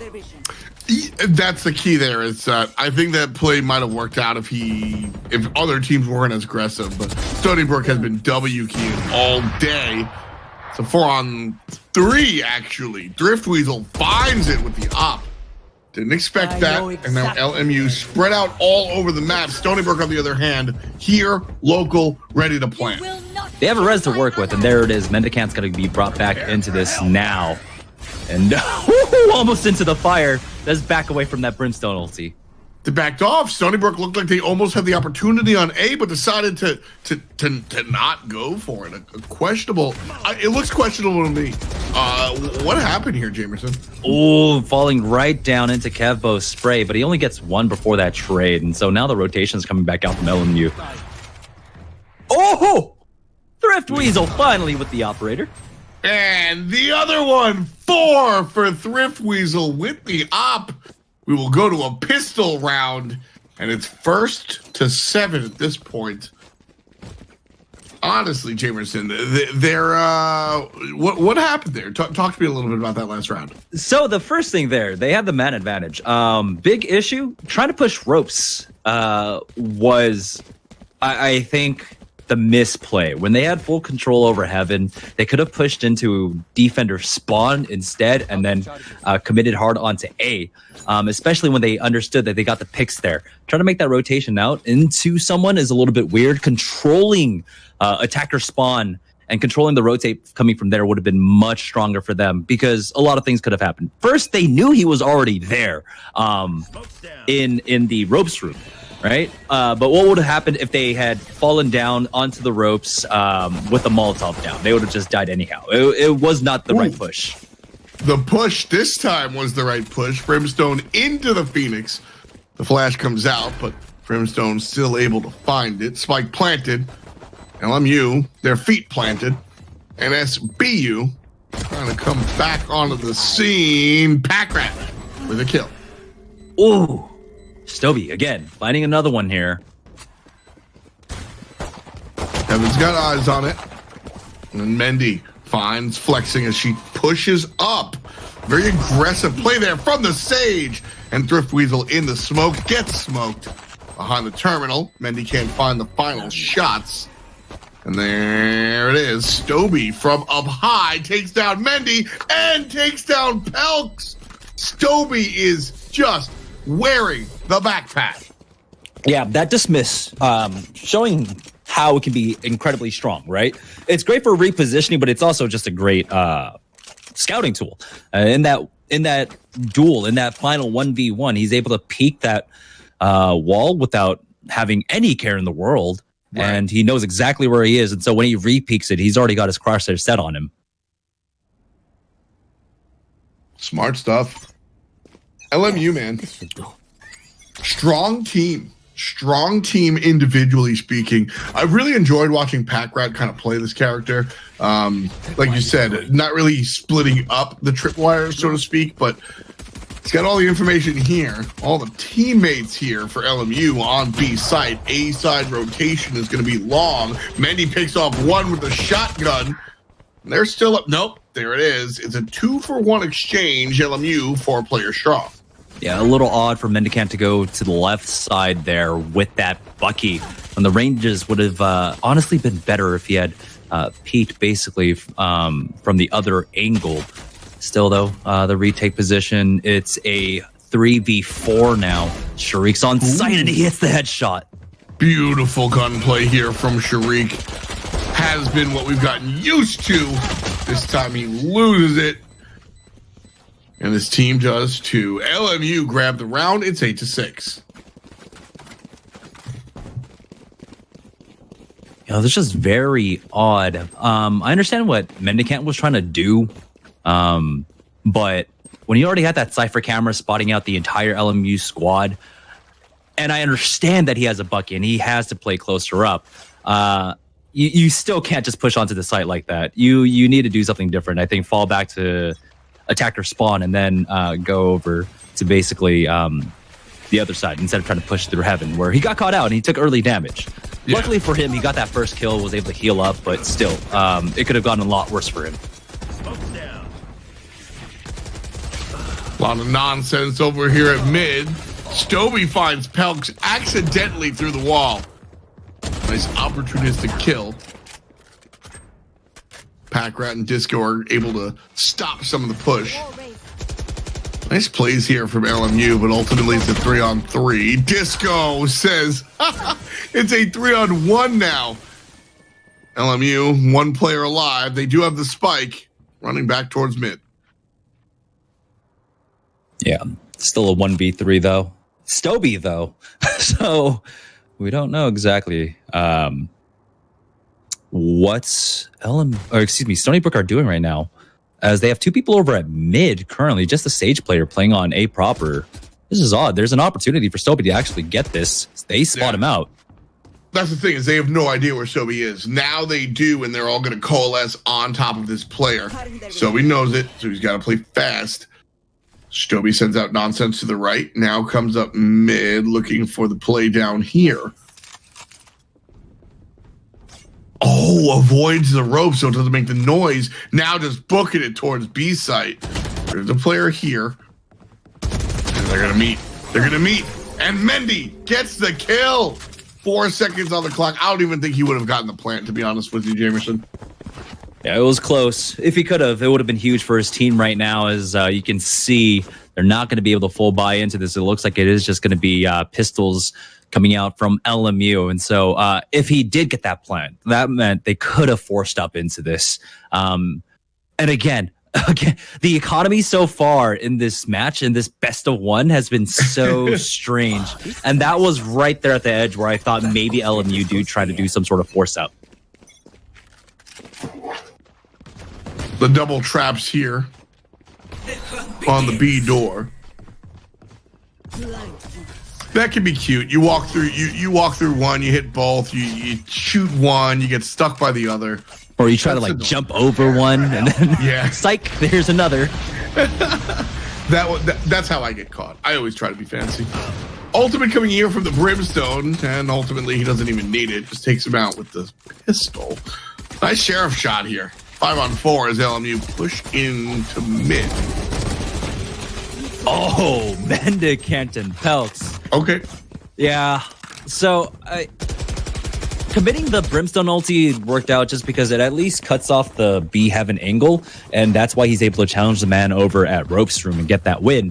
Right. But ultimately, of course, it was an eco round, and they walked straight in a line into an AR. You're just gonna all die. That's exactly what happened. Well, now everybody's got ARs. 8 all. Who takes it to 9 is the question. I think this is where Stony Brook can kind of bounce back, Jamerson. Just they've got guns for the first time in a while. Stony Brook's offense just hasn't looked as cohesive right now. That's just huge. That's a great pickup coming out from them. The Lear blinding him, and of course Kevbo. His shots have been hitting pretty good. Yeah. Been fun to watch. A good utility player so far. Stoby, though, stealing the show. Spike planted. And Pack Rat on the flank finds one. Assisted, by the way. 2 players here in screens. But with Brimstone crossing the doorway, everyone knows about it. 1 to the right, 2 to the front, 1 on the long flank. The one on the right's dead, 1 to the front is dead, 1 still here, and the long flank on the way, but it's just a classic. Shriek trying to walk on in here. Gets the shot! Last second of the ultimate as well. Defenders win. So, that was an odd post plant coming out from LMU because they get the pick, right? The first pick is the man on Heaven. And at that point, they understand that they have control over it, that they can, and they had their Cypher player up there. At that point, someone has to push for the offender's spawn. It's such a strong position to be able to hold that angle. And we saw how many people rotated from B through the defender's spawn. And that's basically where their retake was able to springboard off of. Imagine if LMU had someone there. They would have at least had that information to work with. Or he could have even found a pick himself. Right. And so not taking the initiative there and just kind of being very passive over at A Heaven really cost him that round. Yeah, I don't like it either. Mendicant goes for the orb, gets a kill, trades out though. 4-on-4. Went down a 4-on-5 as Flexing's able to find the res. Still a 4-on-4 though as Stony Brook trades one out. So now the Spike rethinking their B approach. Spike going to be dropped here and LMU playing for themselves. Brimstone ultimate avoided here. Although 8 HP for Flexing. The heal will be up in the last moments of the round. So no heal realistically here for the Sage player. Yeah, they could also res if they rotate the Sage over, but she's on the other side of the map, and so I don't think they're going to be able to do that right now. LMU's Sage, though, dropped down really low, so Stony Brook can still win this out. They're going to try, and just like that, It's going to get that much harder. Stony Brook. A couple of players spread throughout the map. Sage making her way all the way from A site. And Sharik here. Slowly walking up towards heaven. Spike planted. And Stony Brook, 2 players strong, looking to retake. And no more flashes, though. So they are going to res into this. It's a 2v3. There's a Reyna on the other side. There's a Sova on the other side. Oh, Stoby! Taken care of. Thrift Weasel on the left-hand side. One player coming out from the alleyway as well. Stoby finds Disco. And Stoby still looking to dance. Pelks is upstairs. Stoby being patient in the back alley. And here comes Pelks heading for the hills. Probably too late to defuse at this point. Yeah, the economy is just all over the place, so it's really hard to tell what that means for Stony Brook. They should be on max round loss bonus. And so they will be able to buy into this round. LMU, though, are starting to build up a decent bank, especially after that last round. Kevbo is going to sit comfortably here. And so this is a good opportunity for Loyola Marymount to try and finish out this half, try and finish out this game strong. They've got the bank, and they really do need to press this. Absolutely. Absolutely. There's no reason for you to just give this one up. Tied up in our 19th round. Whenever you're tied 9-9, it's an interesting statement for sure. You don't accidentally get this close together. Stoby, another one for the kill column.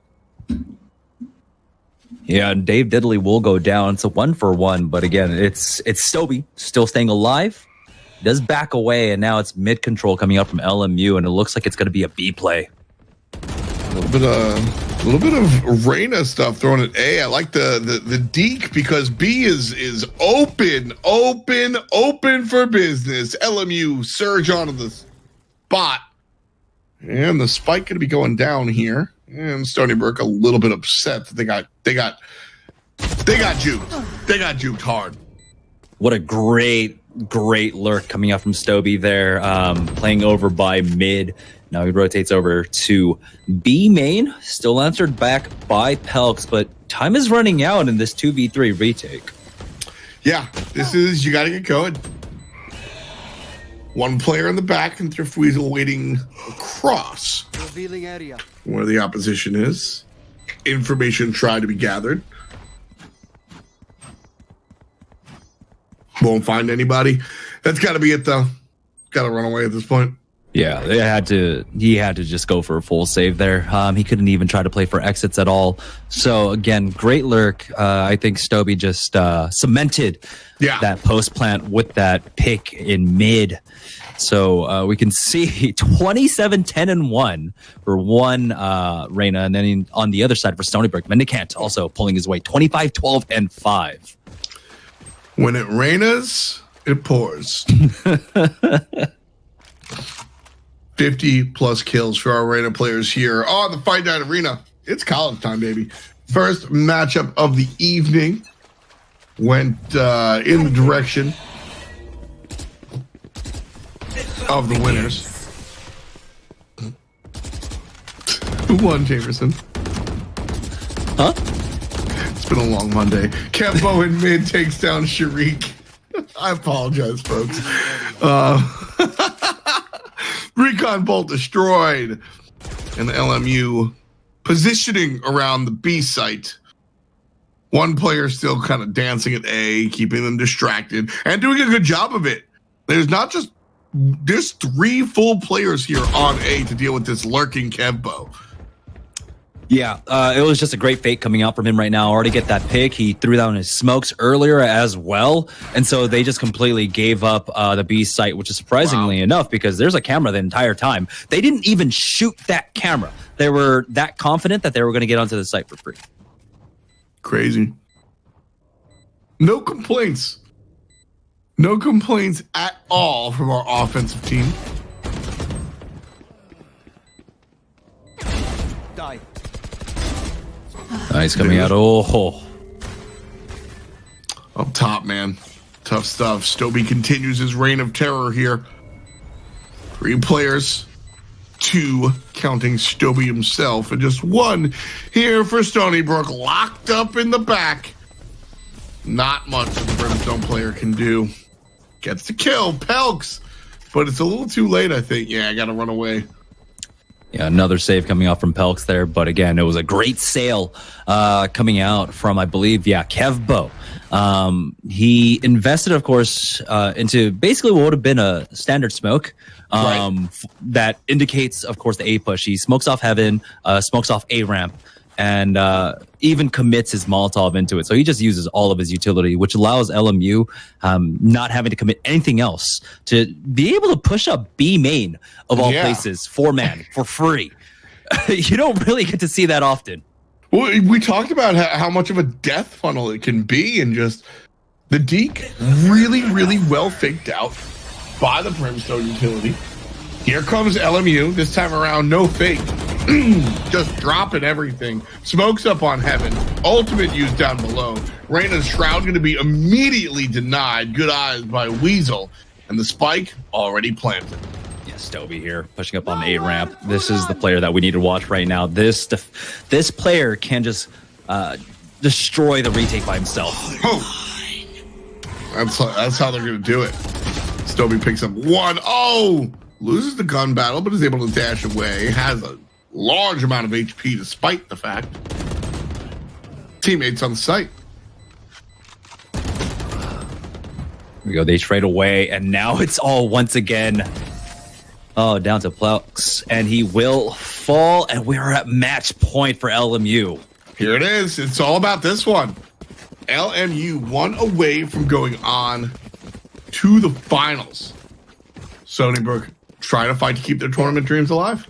I love that push that came out from that last round. They just go ahead and do the orbital strike right onto A ramp, and instantly they're onto A for free. They've even got the smoke down onto Heaven, so they don't have to worry about anything at all. Not many players, of course, play from like A-side spawn entrance, defender spawn entrance, and so they know that it's free. And so they quickly get the plant. They get into post-plant positions. They hold it down. Stoby, of course, up top playing A ramp, was able to slow down the rotations. It was beautiful coming out from LMU. LMU trying to make it just as beautiful here. Spike is on the side of B, and it looks like another Brimstone Deke on A site, but SBU not taking the bait this time around. Pack Rat in the back gets 1. Pack Rat in the back gets got. And SBU down you go. Able to help out. Disco and Plex pick up 2 themselves. But now it's 3 for Stony Brook versus 2. Make that 1 for LMU. Just the Brimstone player remains. The Brimstone player far away from the spike. And the Brimstone player looking to play this one. Yeah. At this point, I think you could only just try to go for the trades. They've built up a decent economy, taking the last 4 rounds in a row, I believe. Yeah. So he should go hunting. He should at the very least go hunting here, because SBU, they just got their, they're going to get their, of course, round loss bonus resets. So even taking this win, it's just really strong. At this point, he might even be able to find a second one. There's one on the corner, double peaks. Oh, almost had it. Does find the second one you were talking about, but unable to find it all. That would have been more than we asked for, you know? Yeah, so I mean, take a look at that right now. The force up coming out from SBU, it's not going to be the strongest buy coming out from them right now. Sharik's on light armor. Packrat's also on light armor as well. So going for that hunt was the best thing Kevbo could do. It was what he needed to do, and finding those 2 extra kills at the end was huge for LMU if they want to close it out here. I like that. I like that a lot. That's that big picture. I would have said, hey, man, you got a rifle. It's 1 versus a million. Just save it. But you got to think about the implications for the later rounds, and more specifically, your teammates. Did he just... Pelks! Did he just... Oh, that was a 4-man orbital strike. Yeah. Did he just did it. All right. LMU have to be raging. Stoby, the lone remaining member here. Honestly, that was just a great, smart read coming out from Stony Brook. They saw it that it was going to be a very similar play to the last time where they just try to rush A. Yep. Oh, Stony. He could do this. Oh, no. He used dismiss. It's all good. He's got the spike now. Could make the rotation all the way to B. Turns around and gets shot down. 12-11 here as Packrat takes down Stoby. So, yeah, he ended up using Dismiss there at 20 HP. If he had used his Devour, there was a larger chance that he could have, actually won against Packrat. But, yeah, still good effort. Good effort. But now, Stony Brook, their economy not looking as bad as it was in the last one, so they'll have a much healthier buy coming into this round right now. LMU, though, we'll see what they can do. We're going to start things off looking towards B site. One player smoking down towards A. Again, trying to play the Deke play.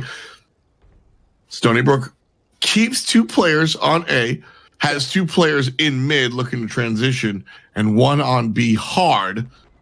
The spike has relocated to mid. Yeah, they pushed up, got mid control, even up to heaven now. 3-man peak. The double ear. Oh man, eyeballs abound, but no one can see. There's the information. Players all the way to the back side of the site. And finally, they're going to make a rotation, but spike will go down. You will not kill my ally. They're going to bring it back to a 4v5 with the res onto Mendicant. But they lose very track disco for that. And a great slow orb keeping Mendicant there now. SBU just crumbling in this last round. There's a turnaround, and attackers are going to be able to take it. LMU are your victors here. LMU going to go on and play Dallas in just a little bit. Split. An exciting map. This one was split down the middle. SBU almost took it. Yeah, it was very close. But it really does come up to Stoby just being an absolute monster. He's got a 30. He hit the 30 bomb. 33, 13, and 3. And so being able to win out a lot of these duels, having so much impact. I mean, he's got 5 first bloods. That's huge for him, along with Kevbo, who we haven't been able to talk about as much, but he's been pretty crucial, especially in how they played offense. Yeah, watching him kind of work out there, I think has been really impressive, and the whole thing. But I'm sorry, Stoby was just the only name I want to keep repeating. I mean, you take down the 30 combat score is kind of complicated how they do it. He was 100 points above his teammates. You don't really need to dig deep and bop hard in that stat to understand that 100 above the other guy is a whole lot. Yeah, he did end up playing like very. He was definitely a lurker at times, and I think that's when he succeeded the most in terms of like the flanks that he was able to get on that Reyna. When his back was up against the wall, he was able to really utilize that kit and bring back a lot of rounds that otherwise you wouldn't have been able to.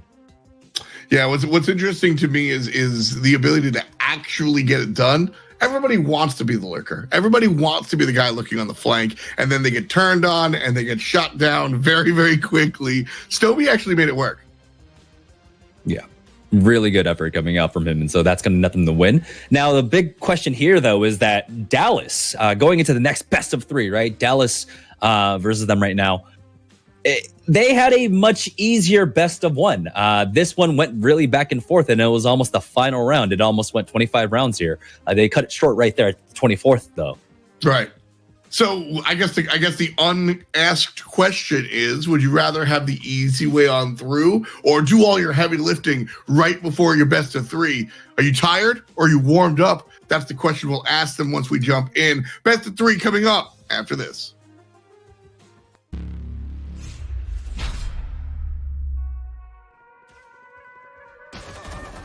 Sidearms provide players with the most weapon diversity in Valorant. With the weapon for all occasions, players will want to familiarize themselves with all of the choices. Today we'll be taking a look at the Shorty and the Frenzy. We'll tell you how they match up to each other, how to use them, and even when to buy them. With completely different firing methods, bullet spreads, magazine sizes, and damage output, both the Shorty and the Frenzy are in a class of their own when looking at available sidearms. The Shorty is a semi-automatic sawed-off shotgun with a large and unpredictable bullet spread, even when compared to its big brothers, the Bucky and Judge. The Frenzy, however, is a fully automatic machine pistol that follows similar patterns to SMGs and rifles, with its recoil climbing before leveling out, but this little guy works best in short 3 to 4 round bursts. Spraying an entire clip from the Frenzy may look cool, but you probably won't be rewarded for it. Like all of the other sidearms, neither of these weapons offer any kind of ADS or alternate firing method. What you see is what you get. Both weapons have varied magazine sizes. The Shorty has the smallest bullet count in the game with 12, with only 2 shells available at a time. The Frenzy is a bit more forgiving in the magazine department, having 13 in each clip for a total of 52. When comparing their rates of fire, the Shorty is one of the slower firing weapons in the game, having a fire rate of 3.3 shells per second. It's important to note that the Shorty produces 15 pellets when fired. Naturally, as the Frenzy is fully automatic, it's going to boast a significantly higher fire rate at 10 rounds per second, a pinch faster than rifles, but still lagging behind SMGs. These weapons also have wildly different damage outputs and effective ranges as well. The Shorty works best within 10 meters, and each pellet will deal 36 damage to the head, 12 to the body, and 10 to the legs. This little shotgun packs quite the punch and can one-shot anyone who gets too close. While its close range power isn't as potent as the Shorty, the Frenzy can be used a bit further away with an effective range of 20 meters. Dealing 78 damage to the head, this machine pistol can easily two-shot even a fully armored opponent. Unfortunately, with its 26 body and 22 leg damage, it's going to take at least a half a dozen shots to drop enemies with full armor. Be careful when trying to use these weapons out of their effective ranges, especially the Shorty. You'll notice very quickly how hard its damage drops off, not simply because each pellet does less damage, but because of how sporadic the spread becomes. Stick to close quarters. The Frenzy is a tad more forgiving in the ranges it can operate in. Its damage drop off beyond its golden zone of 20 meters isn't as harsh and can still secure kills, although it will require a bit more control when firing at these ranges. By now, we know these guns inside and out. But when should we expect to see them? The Shorty and Frenzy will run you 200 and 400 credits respectively, so there's no high economic commitment to pick them up. This makes them very valuable in both pistol and eco rounds. If your team is looking to play aggressive while spending as little money as possible, pick yourselves up either one of these sidearms. Once you get close enough, the Shorty will instantly kill even the most geared threats.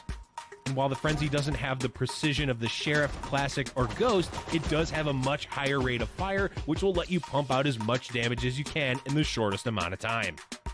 While your standard pistols are the more common choices for eco and pistol rounds, players should not make the mistake of overlooking these two weapons.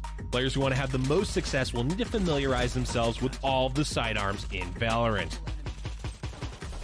Whether you're looking for the one-shot kill power from the Shorty, or you're looking to spray your enemies down with a hail of bullets, there's a little something for everyone with these two guns.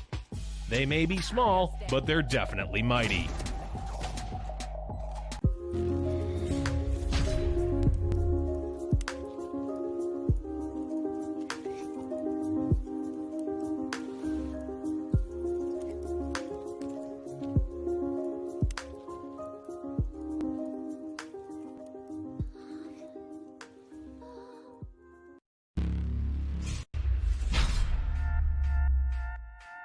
Today we'll be going over the defender side of Ascent by showing you the routes to the two sites, the basic callouts, the common spike plant locations, and the agents best suited for defending them.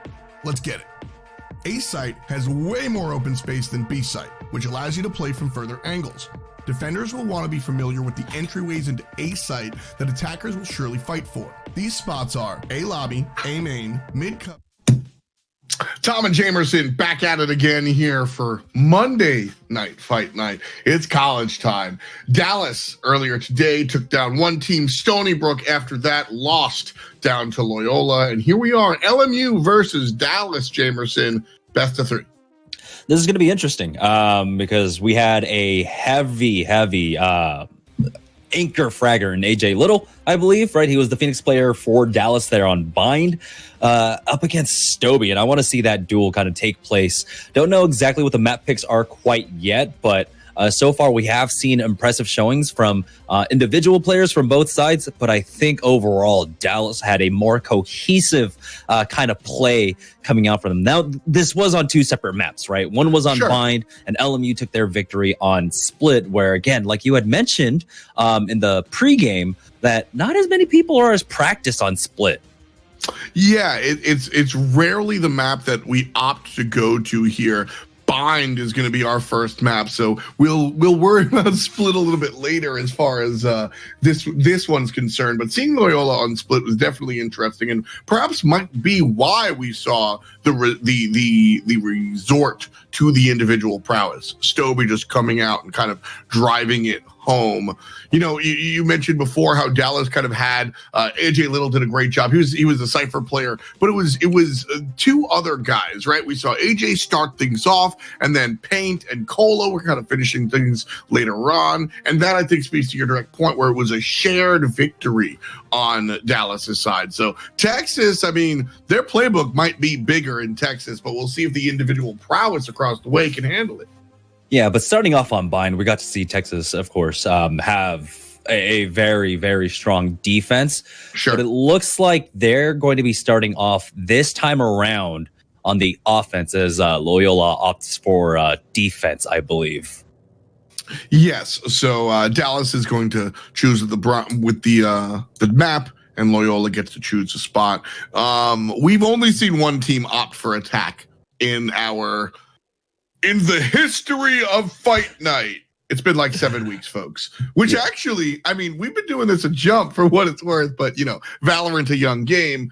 Rare do we see a team go on the attacker side. And we didn't really even get to see much out of Dallas's offense just because they had such a strong lead going into their attacking side. I believe we only saw about 3 rounds there, 4 rounds for them. And so we don't know exactly how fleshed out their attack is going to be, but we know how dynamic this map can be, especially with the teleporter play. Yeah, I really like to see the long range stuff down there on the left side of the map. So we'll see how often players opt to go there. Talking compositions, let's zoom out before we zoom in. We have seen every single game, Sage and Cypher, and not every team had a Reyna. There was one team that opted for a Phoenix over the Reyna. But in general, Sage, Cypher, and Reyna, almost every team. Yeah, so far, I think the only person we have not seen is the Viper. Like, Viper, she's just not played. And I understand why. Why is that? I mean, she's tough. There are other characters that kind of do what she does. Yeah, and they do it better, right? Right. Like, basically everything she does, they do better. I think, of course, like, one of her big strengths is that her ultimate, the Viper's Pit, is great, but a lot of times it's most useful as post-plant. So, like, if you're on defense, right, how useful can she be if you have to retake with the Viper's Pit? It's not something that you can use for the retake. Tough stuff there from Viper. Do you think it's something in other games, particularly, I guess, MOBAs and fighters where the characters are a little deeper? Do you think there's an opportunity for players to unlock tech with her, figure something out? Because the one-way smokes are certainly a nice look, but yeah, again, her one-ways are a little bit harder to use, right? Because you have to toss out the thing, and it's the arc and trajectory, and so there's a little bit more skill involved with it. I think it's just, again, everyone else's utility is so much easier to use. With Brimstone, you could be hiding behind cover. You don't have to peek, right? Because you just go into your Pip Boy, and then you just throw down the smokes. Yeah, easy stuff. And I think the only one played less than Viper is Omen, who saw an uptick in play after the buffs, and I feel like the players that want to, the Reyna players used to be Omen players because of his ability to kind of play those flanks and be sneaky. Now you're seeing players just toss the eyeball out and take the fight. Yeah, it's much easier. Even though he's got a nice directional kind of almost conical, the paranoia or whatever. Right. Again, it's just so much easier for the Reyna to throw it in because players have to react to it, and the AOE of it is, or yeah, I guess the AOE of it or whatever is so much stronger. And you get two, and you just toss them out, and boom, there you go. And we got to see even there on Split how it was utilized, especially in the mid lane. Being able to cut off both rope broom and that connector to B heaven. It was good at blocking off both sight lines from there. Yeah, what do you do? Just there's nothing to do. You've got to double peek, not a player, but the eyeball. She just creates so many issues there for the team going up against them. So we're going to jump into our best of three in just a moment. Again, it's going to be Dallas, Texas, University of Dallas going to be going up against Loyola MU Marymount. So it should be fun watching these guys go head to head. When we saw Loyola play against Stony Brook, it was domination. Just easy play. Do you think Dallas is going to provide more of a resistance? I definitely do think so. Again, their defense looked absolutely stellar here, particularly on bind. So once they get to their defensive side, if they don't have a great attacking side, I think they do have a very strong hold to be able to make up any kind of difference starting off on attacking. One more time, this guys came out and tried to tackle it. This is going to be our second collegiate broadcast, right? This is so we're kind of freshening up these formats and kind of looking at where these players want to go. So it should be a good ride through our best of three, because it's a much different world than a single game set. What can you do in a 1 game set that you can't do in a 3 game set? I think. I mean, with the 1 game set, I think one of the more important things is just that. Once you have that lead, it allows you to play much safer, right? In a 3 game set, it's different. You still have to continue to bring out some new tricks. Once you get a nice lead, like we saw coming out from Dallas, once they went over to their offensive side, they were able to just play standard without having to pull out any kind of cheese whatsoever. So it does afford you that you just have to make sure this is the 1 game we have to win, and that's it. Don't throw. That's all they have to remember in the 1 game set. Just don't throw. You mentioned the cheese, and so I want to bring this up. By the way, our players are trying to jump into game. We're not just talking to hear ourselves. It's a brief delay. We'll get in a moment. But you mentioned the cheese, and so I want to get into this.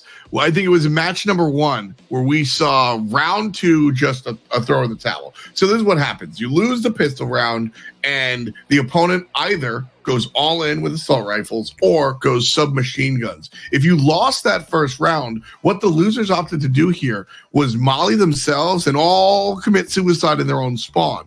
And that kind of denied kill credit for the enemy team. Yeah, it denies 800 or 1,000 credits, excuse me, the math. 5 times 200, right? It denies the 1,000 credits going over, but also Dallas had committed into that round. They picked up their Spectres and Stingers and what have you. And so going to the 3rd round, with the very fact that they, of course, got that plan in the first, they were able to come in with a huge weapons advantage, range advantage at that as well, and winning out that first round.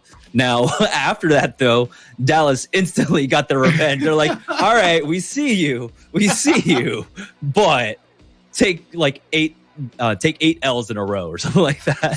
So is that Gigabrain? Is that actually the strat? Because that on paper, if you read me that, I'm like, yeah, you did it. It was a stronger strat before the patch, because before the patch, you also got the kill credit if you did that. So it wasn't just. Oh, okay, I see. Yeah, your teammate. So you would get the ultimate charge, and you would also be denying and everything. But they got rid of the ultimate charge. You no longer get that anymore if you end up killing one of your teammates. And so it's not as strong of a strat, but it's still, I guess, a sound strat, if not the very least dubious strat. Players got to be glad that I didn't know about the idea of getting an ultimate charge for killing your teammate. Because I mean, realistically, I have been 1 away and just stared at the 0-8 guy on my team and been like, you would be much better off enabling my Sova ult right now. I'm just saying. Yeah, I mean, okay, so you know how like in Overwatch you were able to build up your ultimate by doing damage or healing? Yeah. Right? It was kind of like that, right? Like you're an ult battery for them, but you're also an ult battery for our healers. Like, Yeah. Yeah, I would definitely have turned that into it. I think our players are figuring it out. We should be getting into match very soon. Players are able to join the lobby, it looks like. So our best of 3 on the way here. Last week, who played that you were the alma mater from? Irvine. Okay, I thought it was Akron for some reason. And I've never been to Ohio, I believe, right? I know what it is. You look like LeBron James. I think that's it. Okay, yeah, I see it. Yeah. Well, I started off the show like, all right, it's Dallas versus your Akron Zips. And you were like, yeah, what? What are you saying? What? What are you saying? No, see, it's Zot. I think that might have been it, right? Because they were the Zips, but our thing is Zot, which is apparently the noise an anteater makes, which is yes, also yeah. No, which is anteaters also are adorable animals. Anteaters got these big noses and these big long tongues. They eat insects. They're very, very cool. I watch a lot of animal videos. I'm just putting that out Apparently, there. I don't know. Like, I never got confirmation, but okay, so it's not just anteater. Like, I think it's officially the aardvark. Is our can you mascot. Spell aardvark? Aardvark. Do you spell it the same way I do? With the double A, right? Yeah. No. Yeah. I just think of the Arthur episode. Oh, I've never actually watched Arthur growing up. The animation of Arthur was so weird. I couldn't watch it, but I was like Magic School Bus, Reading Rainbow, and what was it? Ghost Rider. Ghost Rider was my jam from PBS. Ghost Rider. Yeah. Ghost Rider was kids don't know these days. Yeah, I feel like no one knows Ghost Rider anymore. Ghost Rider was actually that's Julia Stiles' debut. Did you know that? Was she?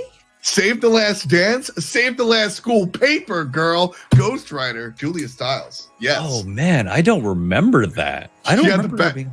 Yep, absolutely. Welcome. I'm gonna have to watch that back. Yeah. I'm gonna have to watch the VODs. Obscure pop culture patch notes. Yeah. With Tom. This is what I excel in, by the way. If you ever want to know who like the tertiary actor from the Goonies 7th scene is, that's who you just ask me.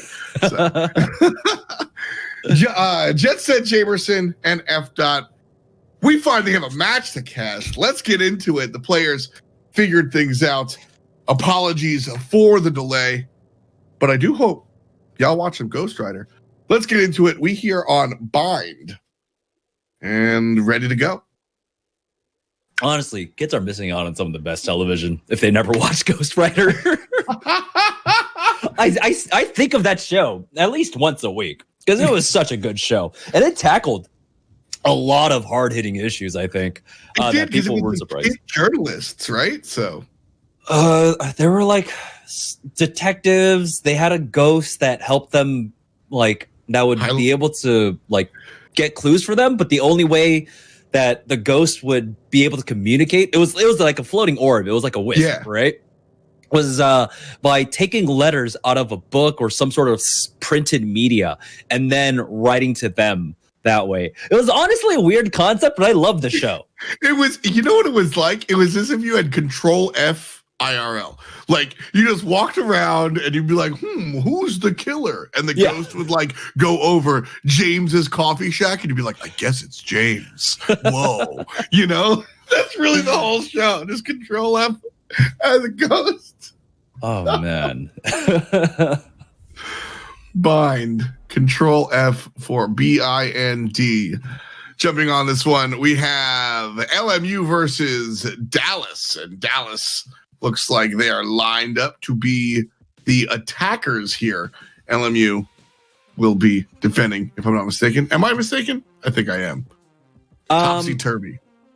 LMU are starting off defense. There you go. Yeah, Dallas will be attacking first, but it looks like we do have another technical issue right now. So sorry about the delay, guys. We're trying our best to get this going as quickly as we can. Don't worry, me and Jamerson are going to give you 20 minutes of joke. No, I'm just kidding. We can just keep talking about PBS and why you need to fund public broadcasting. We're going to keep doing that, but we're going to do it off screen. So don't worry. Fight Night will be back once we have all the players. We couldn't do this without viewers like you.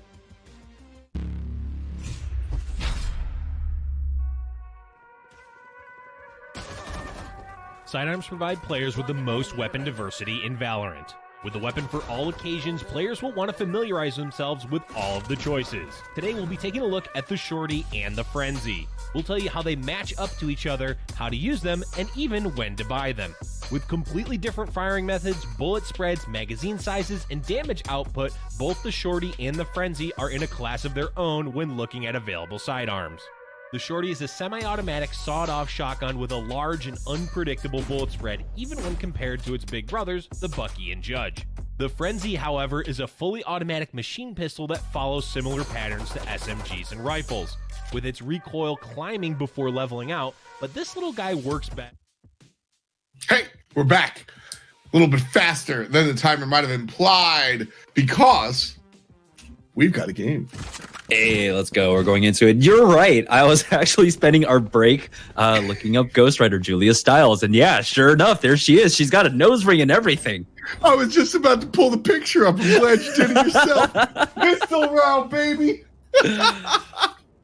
Oh, man. Okay. So let's get in this one. Dallas attacking. They have the Phoenix and the Reyna and the Sage and the Cypher and the Brimstone. So a couple of duelists coming out. Across the way, LMU will opt for the Rays in place of the Phoenix. Yeah, so very similar look to what we saw, I believe, the first time around Dallas's first go here on the map. There might have been a Brimstone in play, actually, on the other side. Oh, Cola starts it off. Takes one. One trade makes it a 4-on-4. Cola's going to walk up, put down the wall. This is a standard spot to go ahead and plant here, but the spike stuck up in the corner. Come on, Cypher. Where are you at, buddy? There it is. Spike planted. And now Dallas have to defend as LMU look for the retake. Yeah, winning here at U-Haul is going to be important. Oh, gets him on the cross. Nice pop there. Now Bunny on site, sees the shots. Opportunities there, but Stoby takes it away. Third kill of the round. Adolfo takes down Thrift Weasel and Dave Diddy right there. Yeah, we're seeing how strong the overheal is for Reyna. Pistol rounds, if you can get that first frag, it's so huge, right? Because that means you don't have to commit in with armor. That makes her economy incredibly strong for that pistol round. So getting that overheal is so good. And now Stoby already starting it off 3-1-2. So we're still having the conversation of Ghost versus Classic plus armor, aren't we? I still see players go for the Classic. I thought universally the Ghost was just accepted. Yeah, it's, you know, you have to stick with the Classic if you're going to invest heavily into utility for that first round. And so it's that trade-off. Do you want to go for the damage or do you want to go for the utility? Probably character specific there. Hookah is going to be the push here from Dallas. 3 players strong. 2 players will come in through long. And the long players will do the job of taking care of one member in the elbow. Dave Diddley here also playing defense, and he'll be smoked out by Brimstone. Shots onto Hookah are good. Stoby, despite the fact that he was blind, takes out the enemy up there. That was absurd. The way he was able to just hold that angle and keep basically spamming once he was blinded and ended up coming up with that frag. It's a 1-for-1 exchange, and now the attackers are moving on to the A site. I mean, that's just muscle memory and of good crosshair placement. Think about it. The smoke technically doesn't do anything except take away your vision, right? So if you know the sight line, like, you're good, bro. Look good right there. Oh, AJ Little, he heard him and he had his sights trained on him. Just the weapon difference coming up huge for them right now, and Dallas still not able to get the bomb down this time around. 20 seconds on the clock, flexing, waiting here. The player that was pushing up previously is now making the long rotation here towards Showers. Probably just looking for the orb and then going to bounce out because there's no time to plant. Players are here in Showers. Cola gets down Kevbo and won't even have time to grab the orb. Grab a gun, wait it out. As well as you could have played that. Yeah, surprising that he wasn't able to grab that orb. He had, I think, a bit of time to actually try to do it. But yeah, he would I have think a got better call with the gun. Yeah, for sure. Right now, though, it looks like it is going to be rifles coming out for Dallas for this round. And LMU are going to put 3 over here on the A side, of course. The Rays playing over at Hookah like you generally do. We'll see if UTD can get one on the board. Smoked out towards main, but Bunny finds one up here as they push into Hookah. Hookah cleared out. That Rays taken care of. Rotation from LMU, abound, but 2 players already in the ground. And there's 1 player taken down by flexing, so it's a 4-on-3. Dallas with the advantage, pushing on to B site.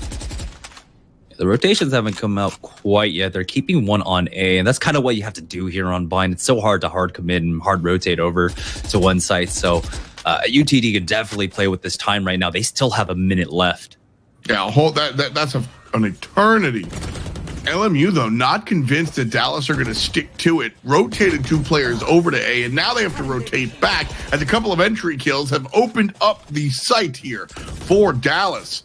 The 2 players that rotated are the only 2 players alive, and Dallas have the spike in position, and they have the spike down.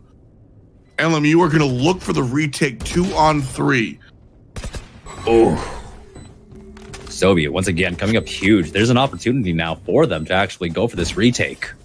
Wingman contest. Paint from up high. Takes out both. And the attackers win. Dallas are on the board. It's 2-1.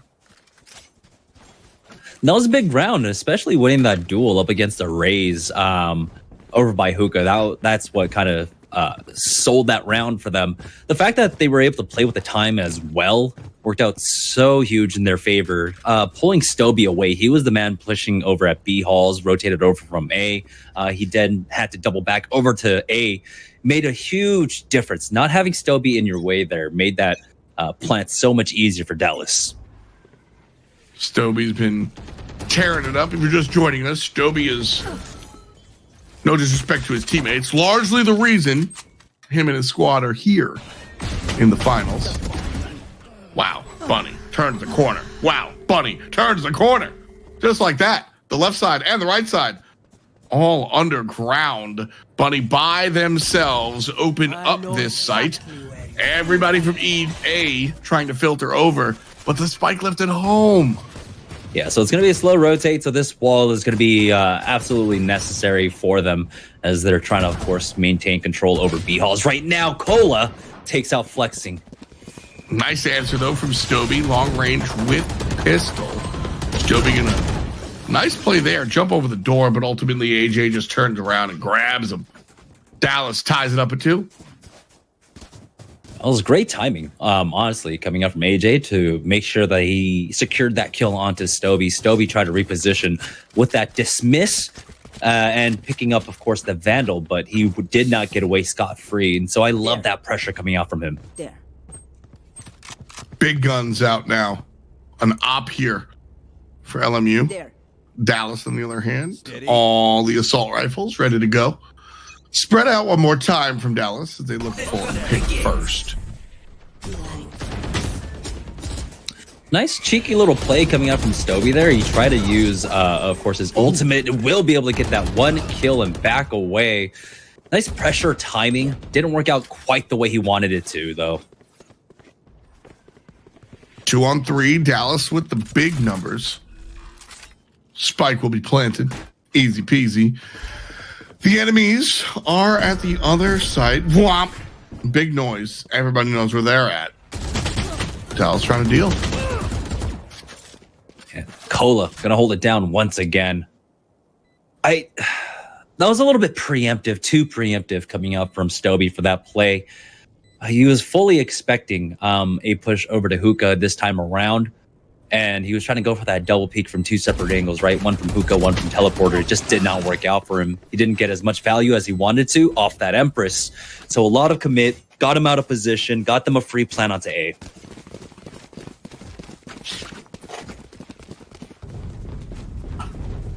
Purchases coming out from Dallas.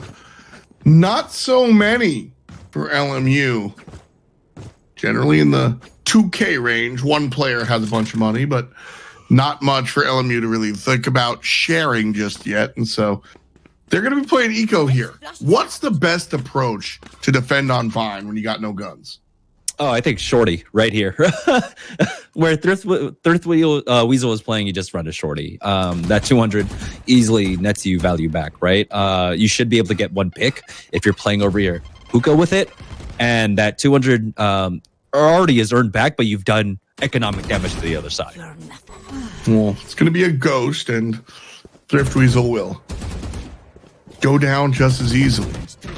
Is that true? Can you kill a ghost? That's an existential question. Dallas has 5 players remaining, and they're trying to push onto the site here. He spotted one out. He got that icon too, so Stoby getting really good information off of that. Spike picked up. Dallas has been leaving it back at home. Dave Diddley. Nice angle. Dave Diddley can't find the second one, however. Paint pushing up with his teammate, Bunny CS. Gonna look for the rotation. And again, a good wall. That wall's been crucial for this plan. I think if you're Dallas, you're still res here. You try and make sure that you continue to build this bank right now. Oh, through the smoke, Bunny. Nice angle. Wow. Right past the What? Oh, wow. Oh, wow. Dismissed, Brimstone. I feel like Kevbo couldn't even believe it. He's like, there's no way. Why are you here? Or maybe he just didn't see it at all. Dismisses so strong when you use it this way. But yeah, right now, Bunny CS coming up huge in that last round. They didn't res into that last one. I'm surprised. No. But I guess it was because so many people were close to max money as well. So you didn't really need to try to go for, min-maxing your economy. That's fair. I think 9 times out of 10, I think players don't use their ultimates. Wow, nice shot out there. Thrift Weasel just charges Bunny. I think players sit on their ults a little bit too much. Use it early and often. Sage is different. Like, when you need the res, you need the res. Yeah, there's still a lot of uses for it, of course, like giving you the additional manpower to finish out a round, but the economic value of it can be incredibly strong as well.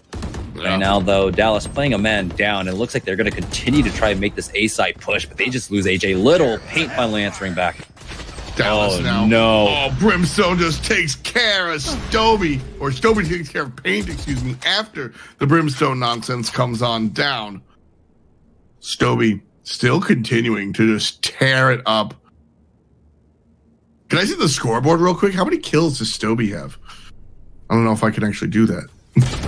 A-Main going to be the target. Cola walks on through. Kevbo falls to the hand, and it's 3 versus 2. 3 versus 1. Spike down. Do you save? Dallas don't have to. They can honestly go hunting, even though he's like the final player. So the attempt is made. We saw their money. A lot of them were sitting at 7.2K after buying this round. So I think it's more than okay for him to try and go hunting at this point. Still 4-3 though, super close. Stoby still on top.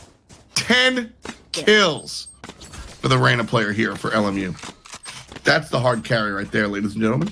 Yeah, 10-5-3, but Cole on the other side though is 9-2-2. So he's putting in just as much work right now. LMU or Dallas are still going to have another bye even after this round if they don't win this one. So they're sitting in a really good position here. No complaints from Dallas and their fans. Reina's going to look to walk on Stoby with the last hit. Good damage coming out from Thrift Weasel, who gets traded out. Stoby finds another one, still standing. Smoke comes down. Brimstone ult will shove Stoby to the right just a little bit. Nonsense on B. Stoby still in hookah. Just holding his angle inside the smoke. Very strong. But he will go ahead and back away off of that. AJ Little finding one more. Now the defense is falling apart. Nice job. Stoby with the 3rd one of the round. Picks up a gun. Opting to save? No. Opting to come around for the flank. Goes through the teleporter. Largely loud about it. They've got the bomb down in hookah, which is the important part. And so Did they wall it off so they can't retrieve it? This is so smart coming out from the stage. AJ Little gonna take care of some stuff up high. Player on the left side. This is a trap. There's no way he can get out of here. It's all about delaying. They've got time to work with. 50 seconds. He still has to recover the bomb, get back onto site, and it's not going to happen there.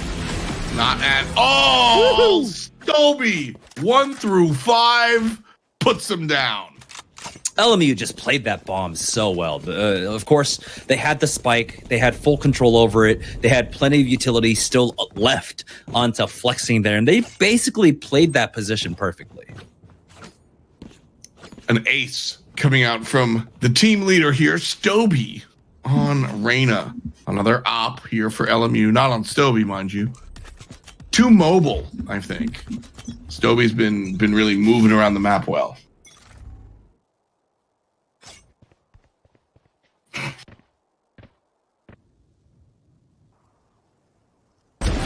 Long shot, gonna hit it. Thrift Weasel looking good there. AJ Little falls down the first in the round. And so the defensive team, LMU, up to a good start. Right here. And at what point do you finally commit that res? We were talking about this just a few rounds ago. Dallas have not used it since then, and it's still just kind of sitting there. Flexing finds one onto Adolfo. Here I use it. This is a tight game. I need everybody on like alive that I can, you know? And despite the round loss bonus, I think now is where Dallas really do need to commit to the economy and start building things up. What? Stoby just guesstimating.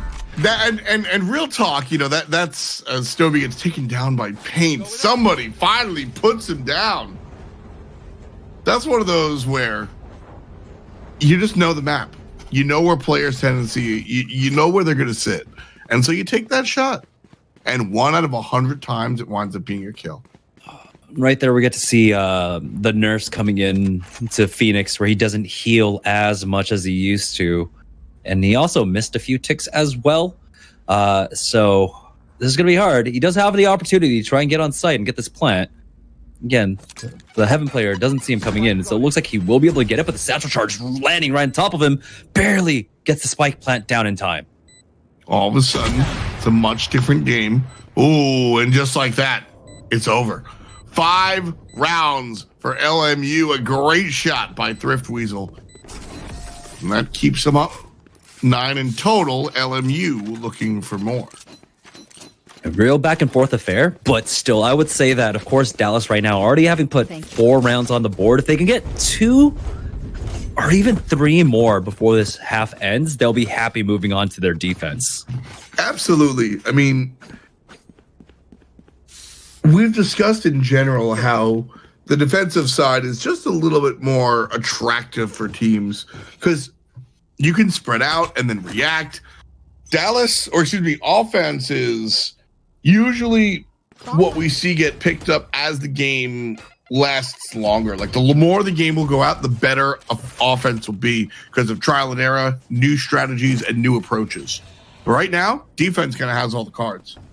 Looks like Dallas are going to go for a full push onto the B site right now. They've already rotated Stoby over for this, and we've also seen Thrift Weasel really coming alive with this operator. 2 players from LMU, though, still at A. That could be an issue coming forward. Spike going to walk into hookah.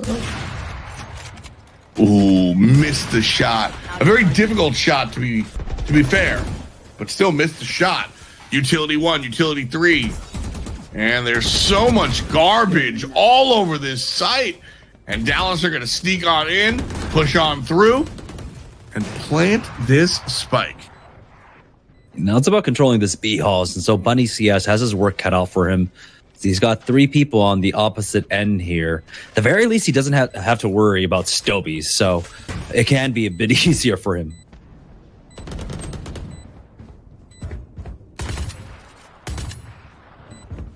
Stand down. Yeah, they lost B hall's control now, but Cola brings it right back, and there's that res finally being used in the 10th round here. So attackers will be able to win that 5-5, and now LMU, their economy might be a little bit hurt. Let's take a look at what we have here. Should be okay, but if I'm LMU, I think I'm telling my players to half save, you know, buy sheriffs and maybe we see a frenzy coming out here, a sheriff, you know what I mean? Because the next round is the last round before the half, right? So that's a little weird. We saw full armor coming out actually for one side from LMU, but that means they're not going to be committing into an operator for the next round. Nice first pickup by Bunny. Waiting for the left angle, won't see anybody. Adolfo steals one away from Paint. Enemies are revealed thanks to Cypher. And all of a sudden, LMU feel very confident about this push. Slowfield pushed onto the site. And the spike is coming. The spike is planted. And it's a 4-on-5. Yes, at this point, since there's no economy really to save, they don't really want to try and bring anyone back into it. I think holding on to the res, of course, for the last round is much better. And there we go. Flawless round for UTD. And if they take the attacking side 7-5, they are looking very pretty to close out here on Bind. That's putting it lightly.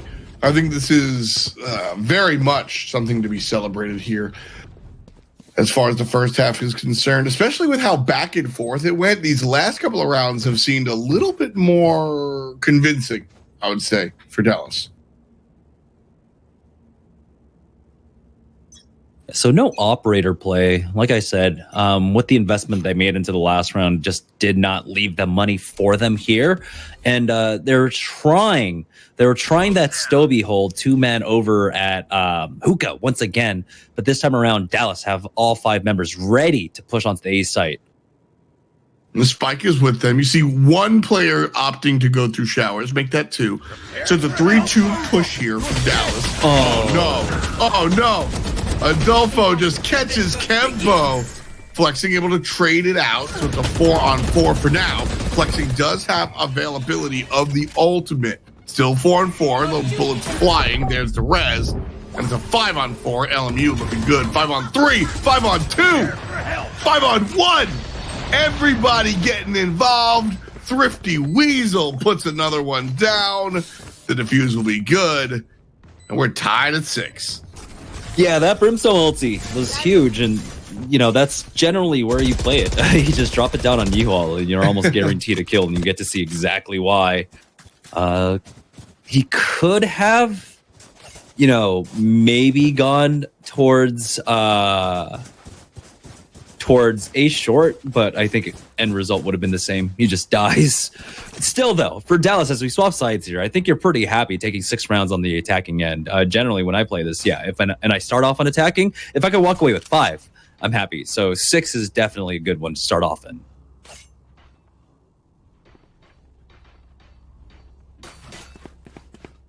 Classics, man.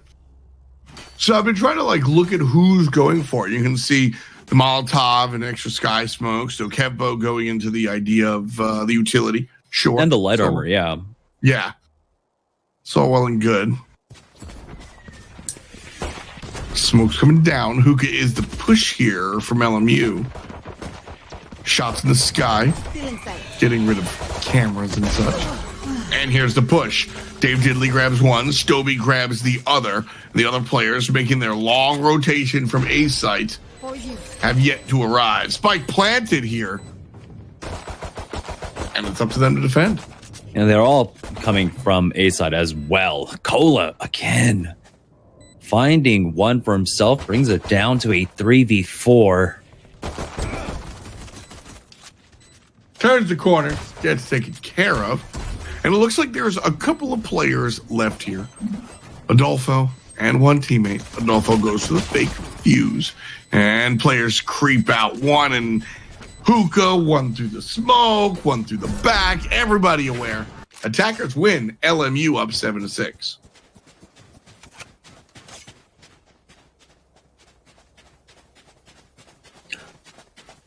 coming into this one, we're going to see these submachine guns rocked out here by Dallas. LMU, who just won, are going to sit on their pistols. So sort of a force up by here from Dallas, but LMU opting to stick around with the handguns. Yeah, we do have, of course, some SMGs coming out. I think armor is more important right now than anything else for LMU. Just for the simple fact that, of course, they have the firepower. Winning the duel is much more important, more than anything else, as they just push up for free through hookah, through B main. And they've already dropped through the porter here as UTD tried to go for a flank port themselves. Spike going to be planted here. No contest. And blue teammates saving. That is an all-out no. I thought they were going to run all the way to the B site in the back. Instead, they're going to make the long walk back towards spawn. They're going to walk into trouble here. Thrift Weasel playing up in heaven right now. There we go. There. Should be able to close this out. Yeah, I think they almost wanted to save here. And they were not given the opportunity. LMU sprays the salt. Flawless victory there. And it's 8-6. Dang, Stoby's already at 20 kills right now. 28-6. Dallas needs to do something big here on the first rifle round of this half to try and slow down their momentum, because LMU, of course, like you mentioned, a lot of them not opting to pick up SMGs and such.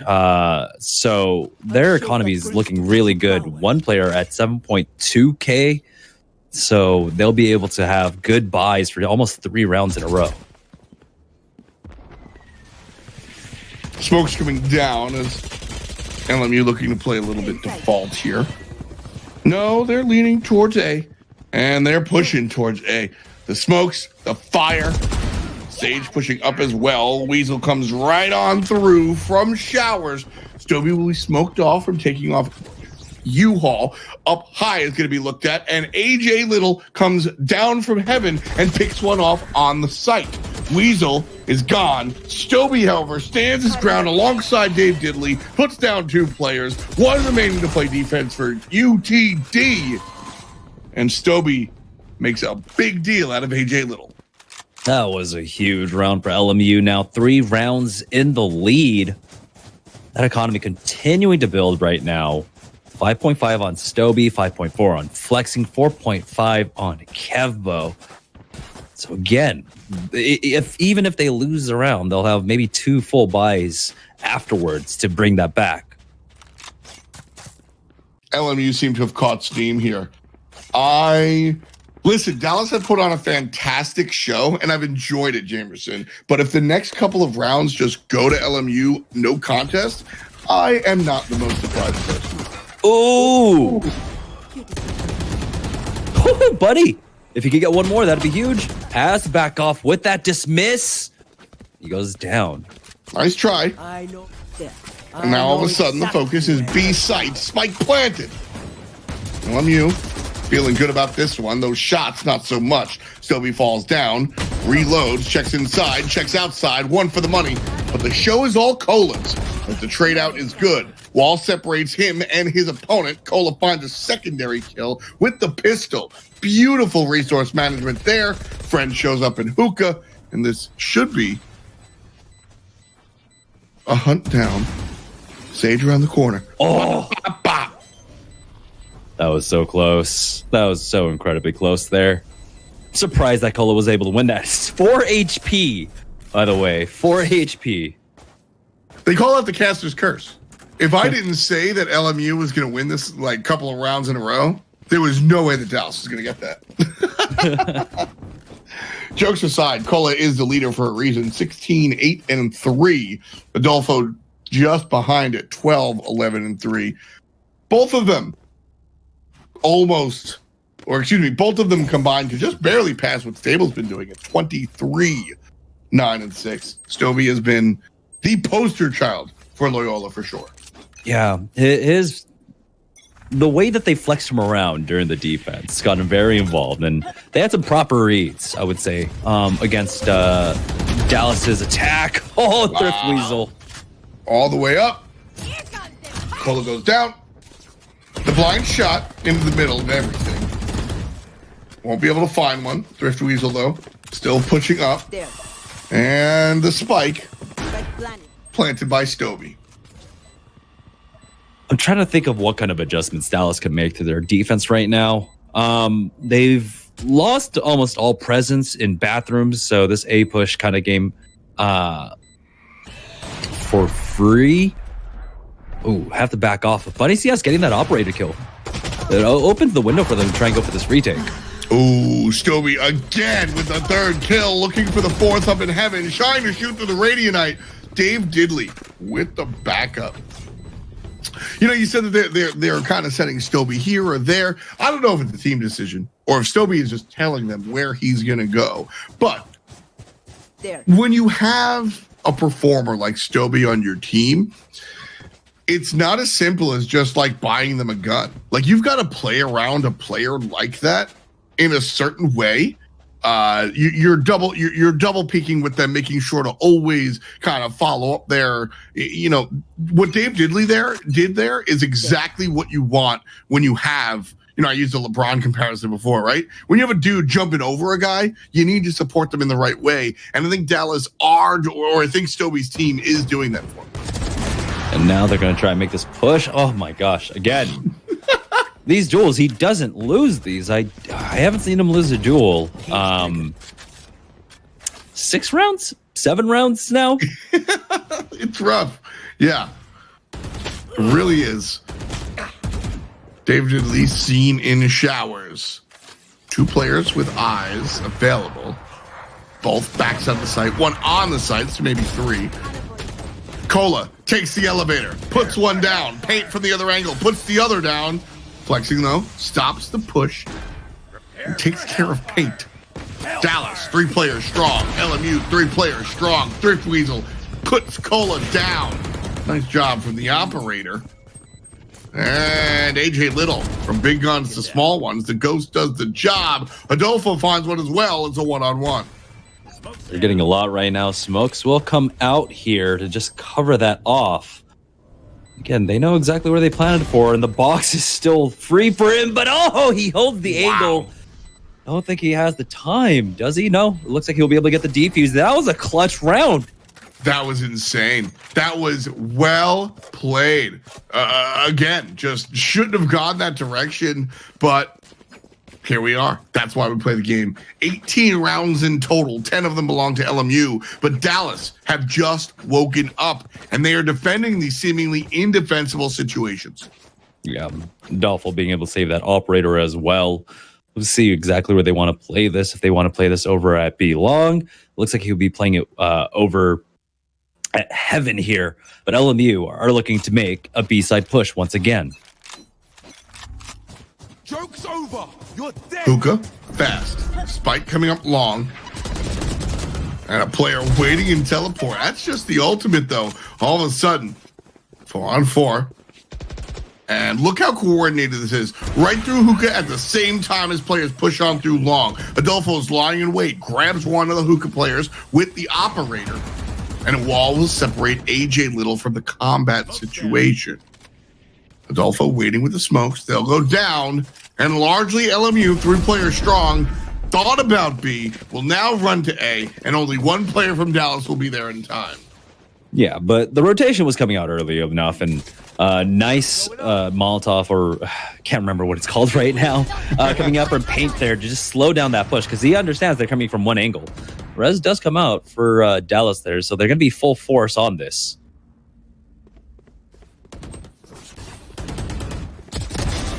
Heaven turns around. Woof. LMU. That's a round. 2 players standing, and they're down 1 compared to Dallas's 3. But LMU have good positioning here, or at least they did, but would still be dead. This is likely in the other direction. Diffusing has started. And here's Dave Diddley. Gets 1 shot, gets 1 kill. And the defenders are able to take it. Dallas lost a lot more than they actually had to for that defense, though. They get the round, but at what cost? Like, a lot of their economy just now absolutely broken here. And so, cobbled by a little bit coming out from Paints.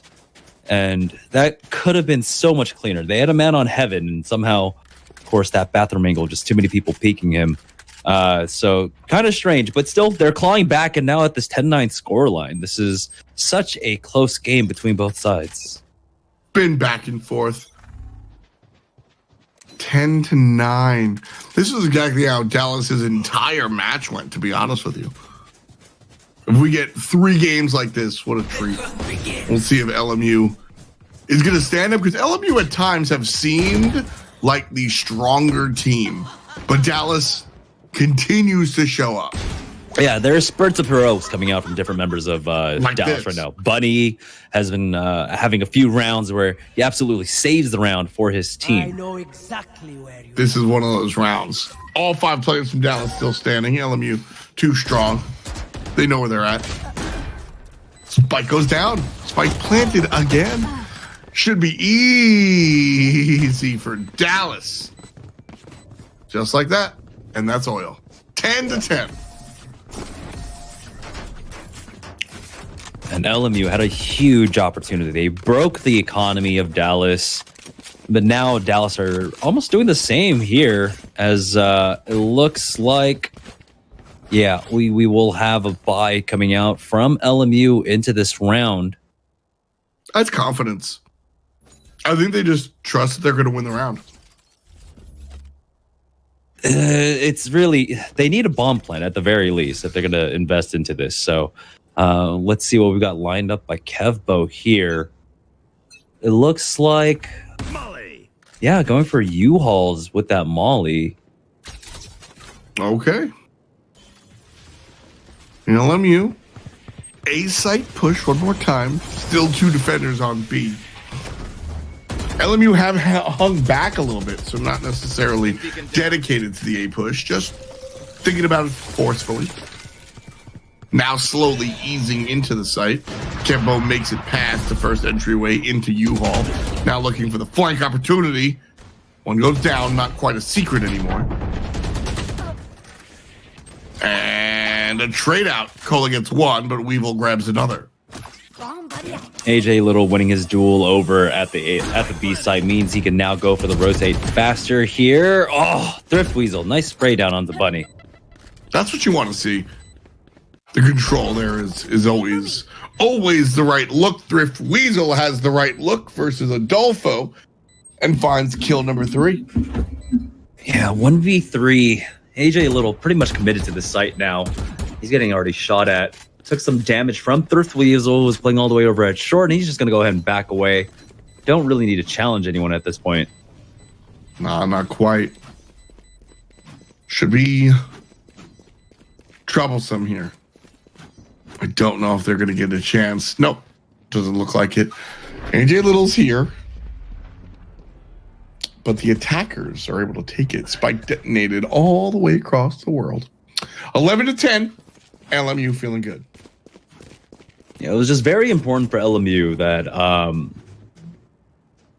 that they kept AJ Little occupied over at B. Right. They had their Cypher player playing over at Hookah, so he couldn't make that rotate. He had to stay there, and that's one of the things about playing here on Bind.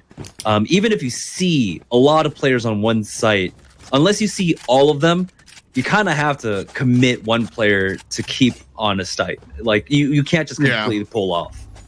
Rotations are easy, even without the teleporter. You got to be careful. Hookah and long. So B, in general, is the push. 3 players going to go up long, 2 busting through Hookah. And just like that, 1 waiting in Octagon. Bunny picks up 2, dances after the fact for the 3rd. Gets him. And the foul. Defenders win the round. 4 players up. And again, it's just back and forth, back and forth. We saw Dallas almost close out the first half with a very strong economy. Yep. LMU, though, scrapped back into that. Right now, though, it's just again all over the place. When it's this back and forth, it's so hard to tell exactly how the money's going to look like. We do have a full buy coming out for LMU in this round, though. Again, if UTD win this, they have a chance of just closing it out. Open up the sky. We'll see if they're able to do so, because this is the best position Dallas have been in all night, I feel like. Fire separating them from the site, and they're double guessing it. Rocket around the corner won't find a home. You will not kill my ally. They do have the rest, so they'll bring Dave Diddley back into this, but Bunny and Cola peeking at the proper time. Paint as well. One player up. Where's that Cypher? Exactly where they think he is. Gets one, but easily traded out. Cola, another multi-kill for the kill leader on Dallas here. 30 yet? 28. Or excuse me, 24 at the moment. 28 for Stable, LMU's kill leader. Can Dallas hit? Go ahead. Sorry. Yeah, things were looking a little rough for UTD at the beginning of this half. After losing that pistol round, they just weren't able to get anything going on their offense. But now they are starting to fire on all cylinders, and now there's almost no hesitation in how they approach and make these pushes. It's going to be tough here. Dallas looking to close this one out. Ooh, Adolfo had the collat lined up, couldn't find the shot though, so everybody's still standing. Buddy CS shows up with the assault rifle and puts Weasel down.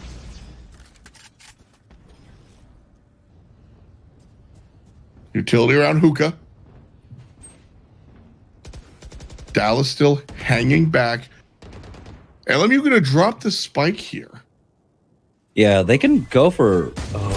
they just don't want to lose it in an unrecoverable position, but nice smoke out there for Adolfo to go peek. Not smoke, excuse me, blind coming out from the arena there.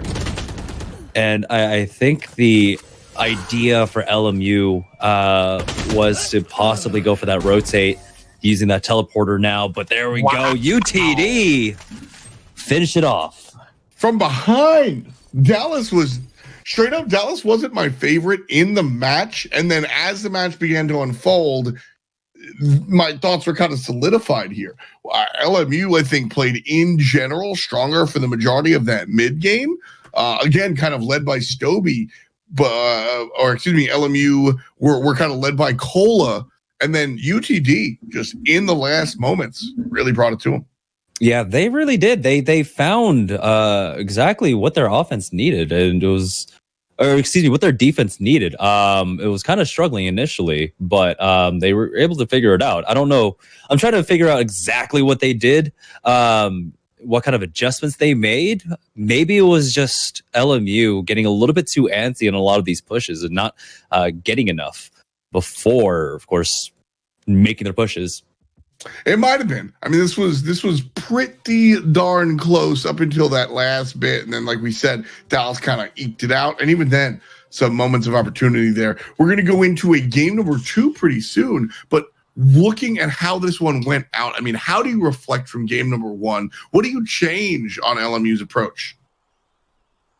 Well, now that we're going over to Haven, first things first, I'm really interested to see what kind of picks like we get out of them. We have seen some different looks. I think they changed up who played what agent as well on the side of Dallas. And one of the biggest things is that their Phoenix player wasn't really able to get as much going on Bind this time around.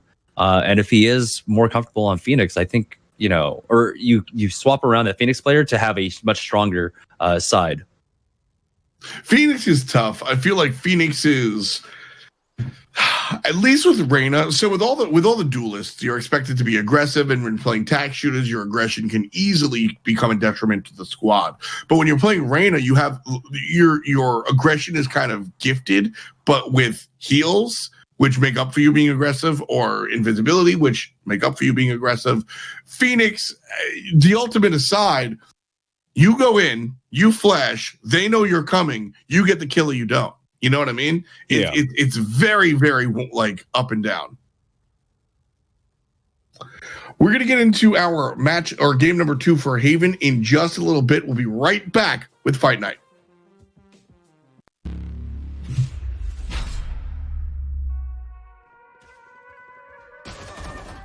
Sidearms provide players with the most weapon diversity in Valorant. With the weapon for all occasions, players will want to familiarize themselves with all of the choices. Today we'll be taking a look at the Shorty and the Frenzy. We'll tell you how they match up to each other, how to use them, and even when to buy them. With completely different firing methods, bullet spreads, magazine sizes, and damage output, both the Shorty and the Frenzy are in a class of their own when looking at available sidearms. The Shorty is a semi-automatic sawed-off shotgun with a large and unpredictable bullet spread, even when compared to its big brothers, the Bucky and Judge. The Frenzy, however, is a fully automatic machine pistol that follows similar patterns to SMGs and rifles, with its recoil climbing before leveling out, but this little guy works best in short 3 to 4 round bursts. Spraying an entire clip from the Frenzy may look cool, but you probably won't be rewarded for it. Like all of the other sidearms, neither of these weapons offer any kind of ADS or alternate firing method. What you see is what you get. Both weapons have varied magazine sizes. The Shorty has the smallest bullet count in the game with 12, with only 2 shells available at a time. The Frenzy is a bit more forgiving in the magazine department, having 13 in each clip for a total of 52. When comparing their rates of fire, the Shorty is one of the slower firing weapons in the game, having a fire rate of 3.3 shells per second. It's important to note that the Shorty produces 15 pellets when fired. Naturally, as the Frenzy is fully automatic, it's going to boast a significantly higher fire rate at 10 rounds per second, a pinch faster than rifles, but still lagging behind SMGs. These weapons also have wildly different damage outputs and effective ranges as well. The Shorty works best within 10 meters, and each pellet will deal 36 damage to the head, 12 to the body, and 10 to the legs. This little shotgun packs quite the punch and can one-shot anyone who gets too close. While its close range power isn't as potent as the Shorty, the Frenzy can be used a bit further away with an effective range of 20 meters. Dealing 78 damage to the head, this machine pistol can easily two-shot even a fully armored opponent. Unfortunately, with its 26 body and 22 leg damage, it's going to take at least a half a dozen shots to drop enemies with full armor. Be careful when trying to use these weapons out of their effective ranges, especially the Shorty. You'll notice very quickly how hard its damage drops off, not simply because each pellet does less damage, but because of how sporadic the spread becomes. Stick to close quarters. The Frenzy is a tad more forgiving in the ranges it can operate in. Its damage drop off beyond its golden zone of 20 meters isn't as harsh and can still secure kills, although it will require a bit more control when firing at these ranges. By now, we know these guns inside and out. But when should we expect to see them? The Shorty and Frenzy will run you 200 and 400 credits respectively, so there's no high economic commitment to pick them up. This makes them very valuable in both pistol and eco rounds. If your team is looking to play aggressive while spending as little money as possible, pick yourselves up either one of these sidearms. Once you get close enough, the Shorty will instantly kill even the most geared threats. And while the Frenzy doesn't have the precision of the Sheriff, Classic, or Ghost, it does have a much higher rate of fire, which will let you pump out as much damage as you can in the shortest amount of time. While your standard pistols are the more common choices for eco and pistol rounds, players should not make the mistake of overlooking these two weapons. Players who want to have the most success will need to familiarize themselves with all of the sidearms in Valorant. Whether you're looking for the one-shot kill power from the Shorty, or you're looking to spray your enemies down with a hail of bullets, there's a little something for everyone with these two guns. They may be small, but they're definitely mighty.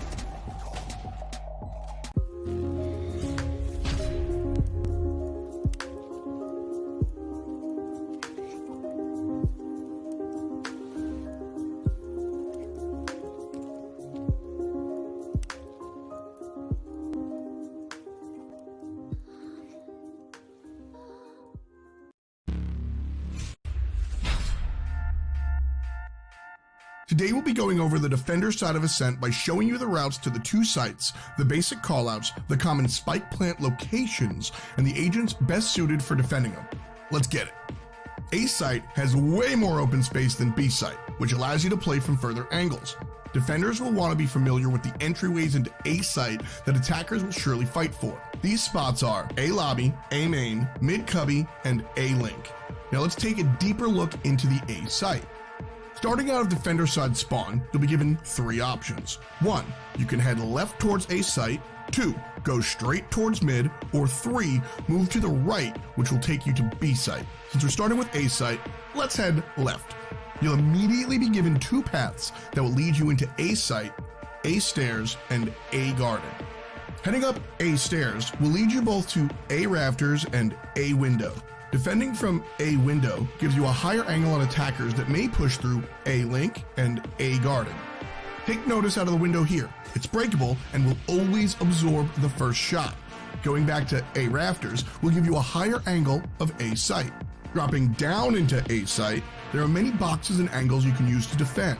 Some notable spots are the Radianite boxes in A site, underneath A rafters, or also known as Hell, and behind the generator to the right. Pushing forward and out of A site will take you into A line and A main. Take note of Ultimate Orb here, as this will be a contested area of the map. You will want to have a defender holding this location. If you go just past the Ultimate Orb, you'll look into A lobby with its deli and gelato shops. Be careful when peeking here, because the attacker spawn is just out and to the right. If this area is clear, you can flank into mid or attacker side spawn. Now let's turn around and go back into the A site and head left. You'll notice a doorway with a panel on the left-hand side. We have returned. Here we are, Tom and Jamerson, ready for games 2 and maybe 3. Dallas. I couldn't find the word. I was going to say Delta, then I was going to say Deltoid. Dude, it has been a long, messed up day. And I mean, yeah, it's late for you over there. It's like what, 10, almost 11? It's 11 o'clock, yeah. 11, yeah. So we had changed around the day. We're going to Haven, folks. We've got game number 2 on the way. As we jump into this one, Bind was first. As I said, it went down to Dallas. Dallas is the team. I want to keep saying Deltoid. I don't know why. For the gains, right? Your delts are important. Your delts are important. They show off pretty. Yeah. You're not wrong. You're absolutely not wrong. But we're gonna jump into game number 2 here. Dallas. Well, I'm not even doing this to be funny. Dallas won, and they kind of came from behind here. Watching this one, it was back and forth, and then LMU went for a run, and then right towards the end, Dallas hit win number 9, and then kind of like, you ever see somebody like walk with multiple people trying to pull them down football style, like just trudge through quicksand type deal? Yeah. Dallas felt like they went one round, and brought it past the finish line. And it was multiple people, right, who ended up taking that role of like kind of pulling them across the finish line. And so it was a lot of what we saw, right, similarly in their first matchup against Akron, where it was, sure, there were a lot of individual plays, but then across the board, like someone else from the team did their part to really clutch out some rounds and get them win. Now, it wasn't as clean of a victory as they had in their best of 1 up against Akron, but they got the job done. They got the first map, and now they're sitting on match point. Big deal. Very, very big deal. Best of 3 here, of course. And if you're Dallas, I mean, you're breathing a sigh of relief after game number 1. You're like, all right, we did it, boys. And then you look up and you go, we got to do it again. And so with that in mind, I mean, share the wealth has generally been our approach here, looking at Dallas. They're a team that can take multiple different players and put them in that driver's seat. Because we were talking about how you kind of play around Stobie and how that kind of changes things. How does Dallas have to approach here? Again, I think having a control of him, it kind of came down to a lot of the times that, Stobie didn't have the same kind of impact once they swapped sides. But when he was on the defense, he was so dynamic in kind of how they played the defense. He was, swapping over from A side over to B side, and the way he played over at Hookah, it was very hard to read, but he had a proper read the majority of the time on how Dallas was going to try and attack. And so that kept it a lot more even. But once we swapped sides, the attack kind of started floundering for LMU. So coming into Haven, maybe they, being Dallas, have a couple of more tricks up their sleeve that Stobie might not be aware of coming into this one. So that might give Dallas the upper edge. For LMU, if they want to get back into it, I mean, realistically, my advice here, if I coach LMU, I am disappointed but not angry just go out there and do exactly what you did in game number 1, but finish it out. Because realistically, game 1 was fine. No, I completely agree with you. And I think one of the things is that you were mentioning it during that first game about supporting Stoby more. And so this might be a chance for where Stoby plays a little less entry. And instead, he's like the secondary who goes in, right? Instead of always being the primary to go in. So that could be something that they try and change up. It is Haven, though. And Haven plays way drastically different than Bind does. And so I'm really excited to see what happens here because we haven't seen Haven all day. So we have almost no information to go off of on how either of these teams play this map. Should be. I mean, yeah, you just roll the dice, see how it goes. Defense. Do we know who's going to be on defense first? We do. And Dallas are starting off on defense. Yeah. Excellent. Dallas will be starting off on defense, so they won't have to deal with Loyola right off the bat as far as the Stoby patrol. Man, I called him stable for I think 15 rounds. It happens. It does happen. Yeah. Our players are getting into the game real quick. Dallas coming in 1 game up. So with the science of the set, 3-game set, does this change your approach to the individual game here? Are you going to come in differently now that you won the first game into game 2 on Haven? Or is it the same playbook, up a game, down a game, tied?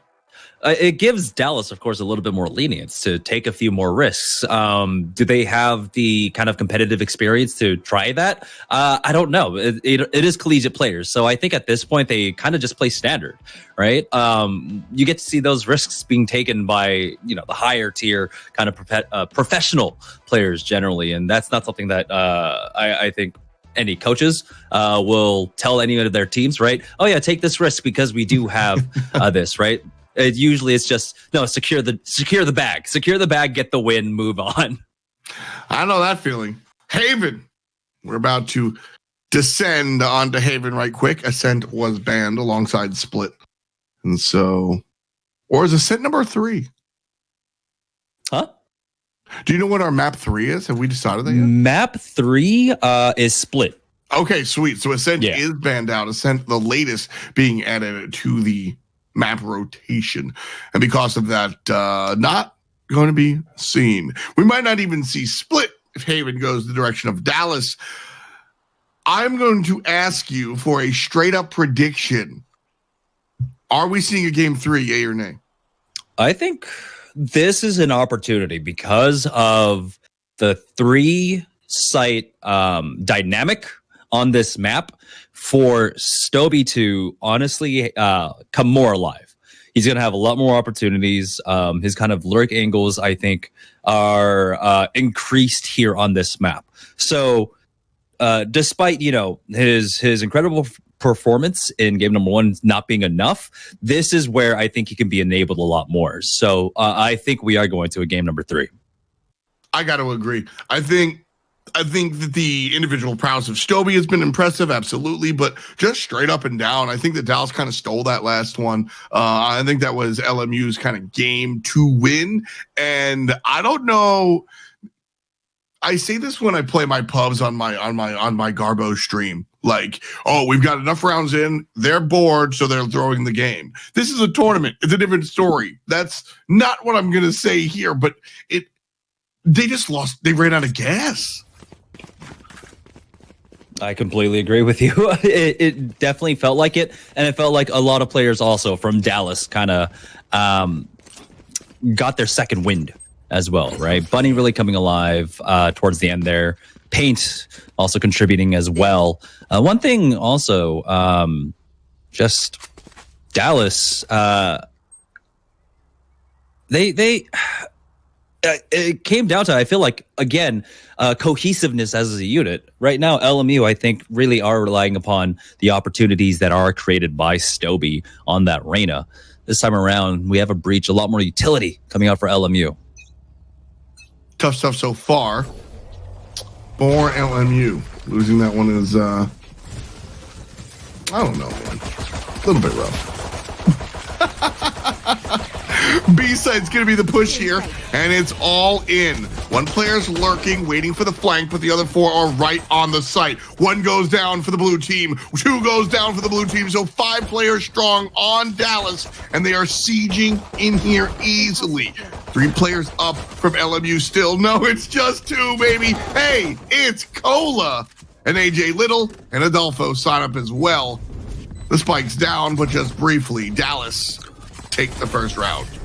Yeah, I think a B-side push like that, especially when you're already slowed down by the Sage wall, basically just indicates that you're happy with getting the bomb plant, the spike plant, and call it a day. I don't know if they were expecting to get much else because, yeah, that wall itself, with the rotation distances, you already know you've been delayed way too long, and you're not going to be able to get anything clean on that side at all. Sometimes you got to keep it dirty.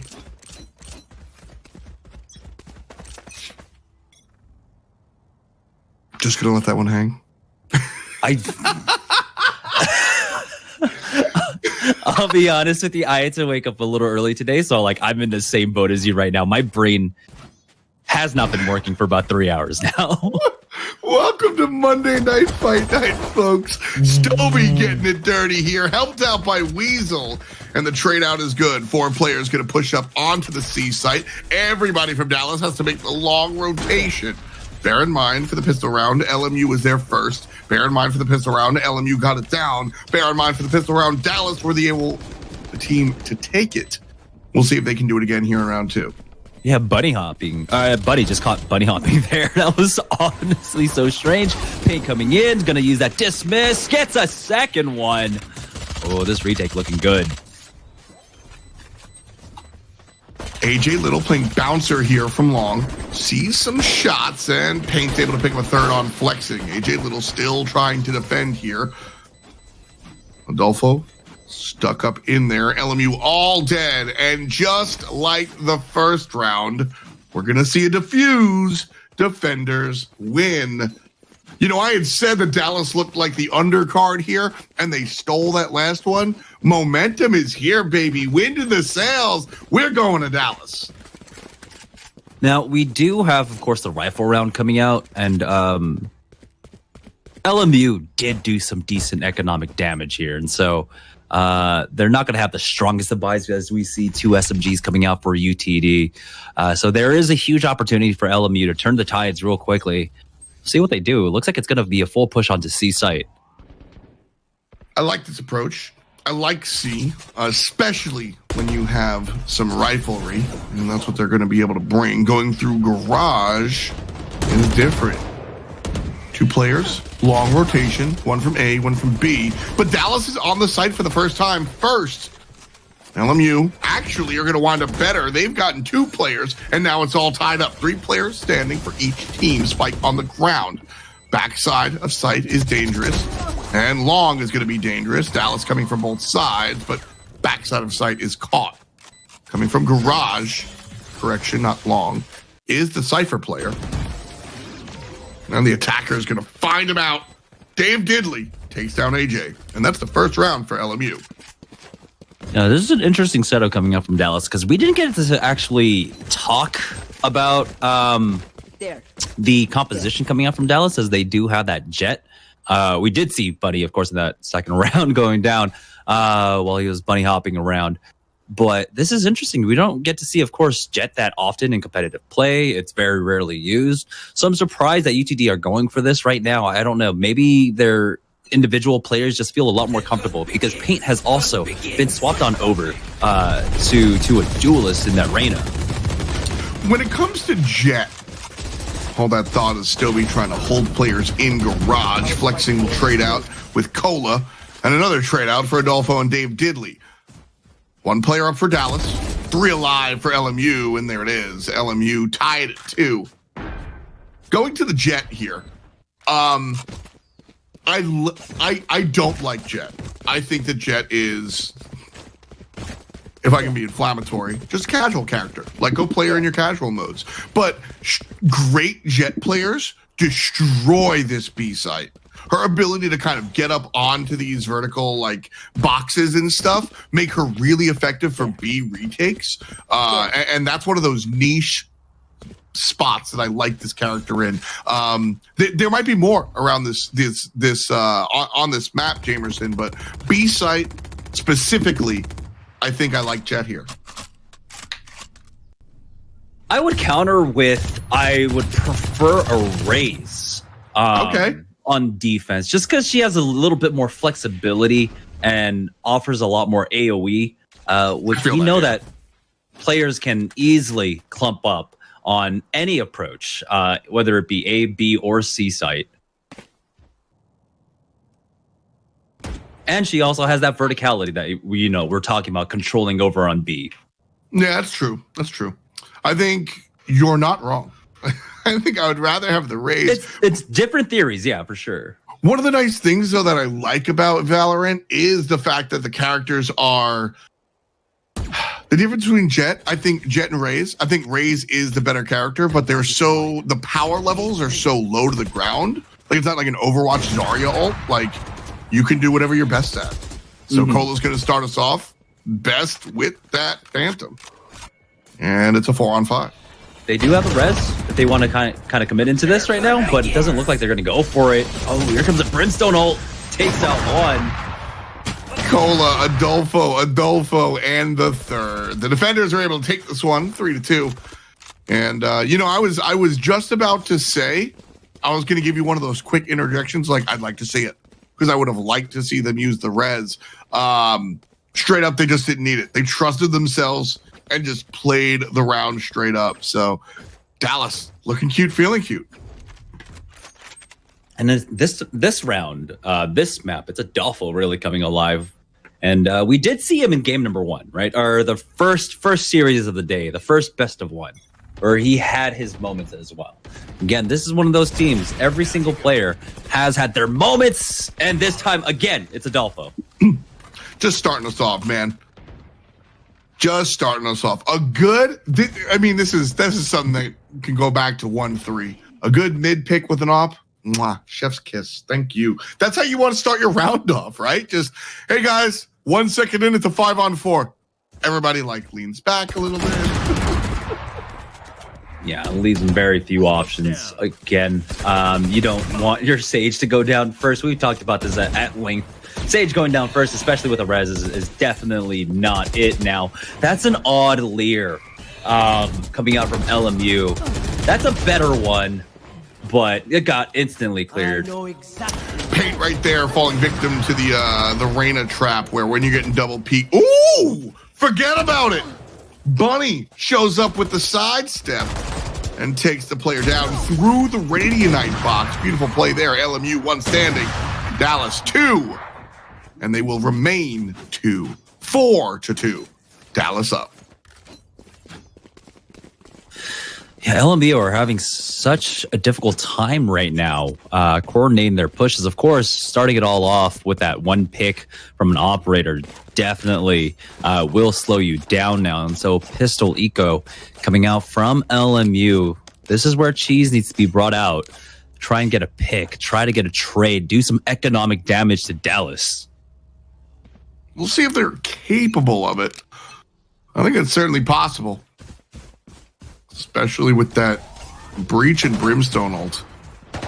Spike can be left, and they're just going to roam here for picks. B seems to be the site as LMU centralize. There goes Sage. Backing up to pick up the spike, so B seems to be the commitment. Lear comes out. The front half of the room will be denied. The back half will not be. 1, 2, 3. Paint with 2 of them. AJ Little with the other. The spike will be planted, and flexing will go down.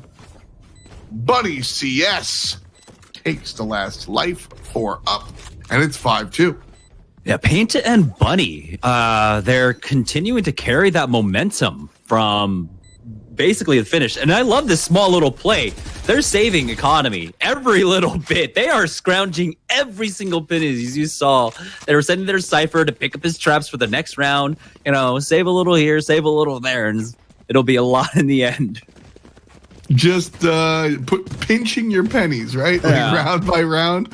All right, guys, maybe we can all put it together and get it up. It's like me and my little brother trying to play Pokemon. Well, I don't think Adolfo's lost the operator, so he doesn't need to save at this point. But, you know, it's that rainy day fund. The rainy day fund will come in clutch for them right now, especially now that they've gotten 5 rounds up. Insane. Good angle here from Adolfo. Ooh, had the best opportunity there, not once but twice, but misses. A trade out. Then after that, Kevbo takes one down in garage. And Breach uses the ultimate on the site. Adolfo doesn't miss that one. Eyes on garage connector. And that one's slightly to the east.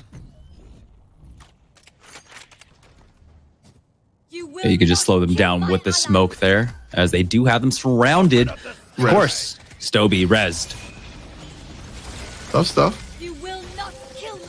Here comes players coming back towards B.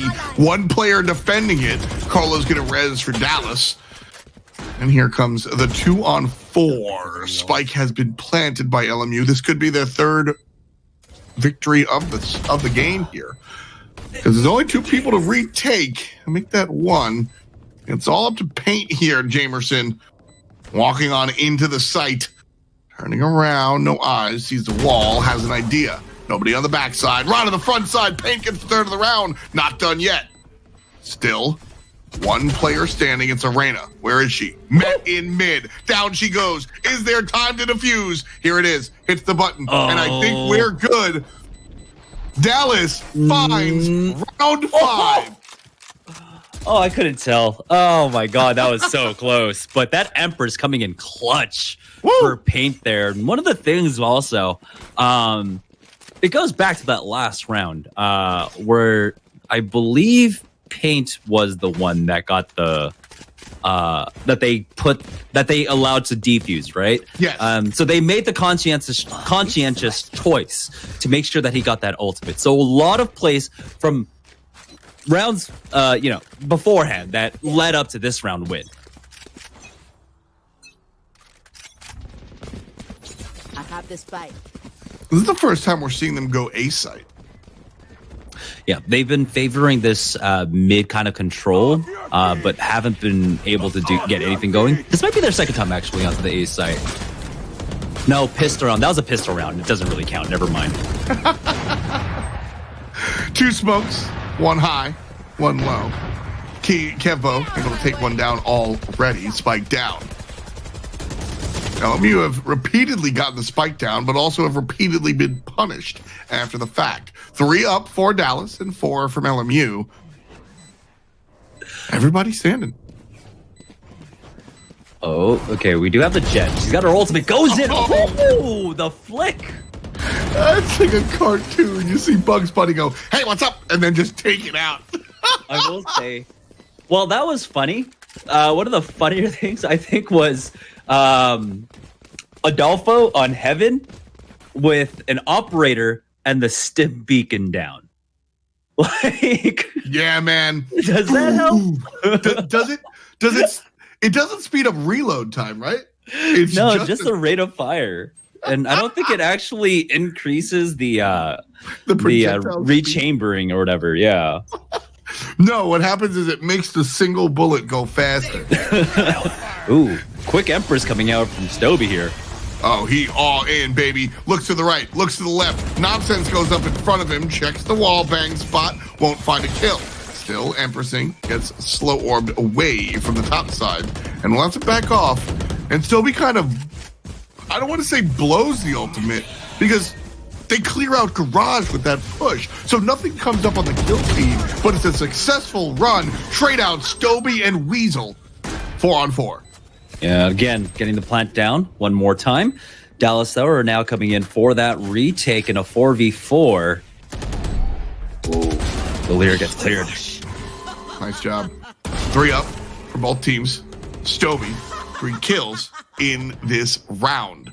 2 standing for Dallas, and Stoby has been the moneymaker for LMU this entire night. Not just in this set, but the previous single game set earlier on. Just like that, he grabs 4.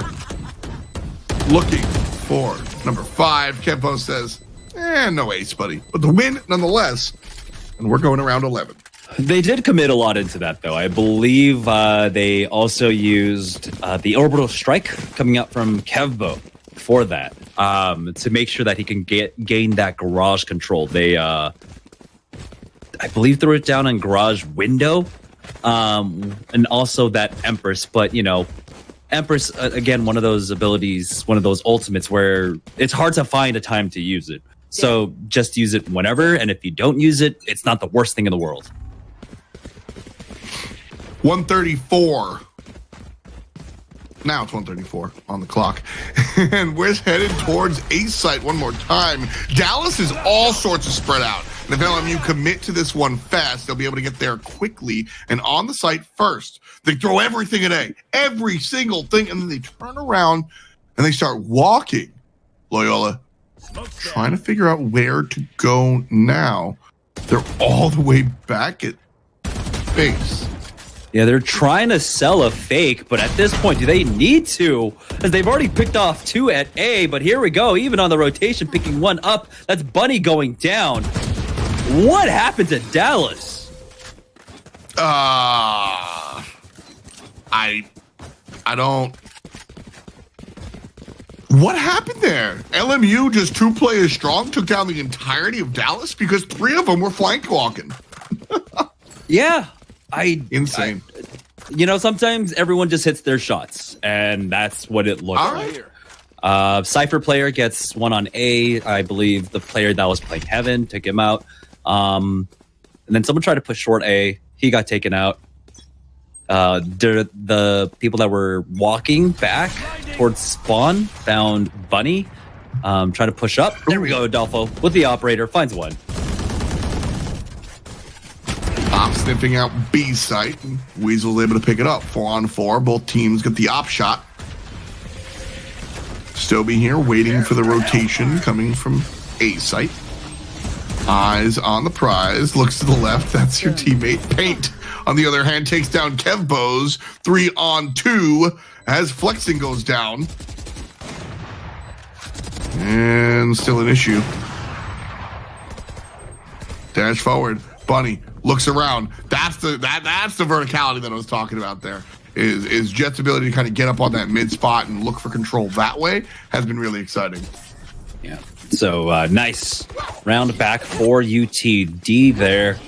And again, LMU, they're consistent on being able to make a push, being able to, of course, just go full 5-man onto a site and get the plants. And they've been reliable in that regard. It's just some of these post-plant positions that haven't been as great for them. Dallas have been picking it apart, though. They did commit, of course, the Brimstone Orbital Strike into that one that helped them split up the forces of LMU for that retake. But ultimately, I'm still impressed how frequently LMU are able to get on site. But that doesn't matter anymore, as we're now swapping sides. This is going to be a big deal. Dallas came through. So the quick and dirty, if you're just joining us and you didn't catch the first couple of games, our real quick and dirty kind of analysis was that LMU are doing very, very well, leaning on individual performance from players like Stoby and his support staff, and Dallas are coming out with these established kind of approaches and playbook style plays. Offense is where we get to see that. And so with 7 in the pocket here for Dallas, they're going to try and change things up. Buddy's going to take one down. Stoby makes that trade good for LMU. 4 players trying to defend, 4 players on B. But the rotation to C is good. Yeah, they got spotted out by that great trap coming in. Traded away, though. 3 for 3. They're on the site. So we'll see how this retake goes for LMU. Garage being double peak. And you see, that's what I was talking about. The other player peaks first. Stoby, if you're in a pub, Stoby's baiting his teammates. But the teammates are buying into the mentality because Stoby's just going to hit those shots. You pass to Michael. And right here, Adolfo making sure no one can pass at all. Attackers take it 8-5. Again, you said it at the start of this half. Basically, individual performances was one-man show a lot of the times for LMU throughout the maps that we saw them. But UTD, for Dallas, it's been everyone contributing a little bit here and there. And this time around, it's Adolfo and Paint really coming up clutch for the team.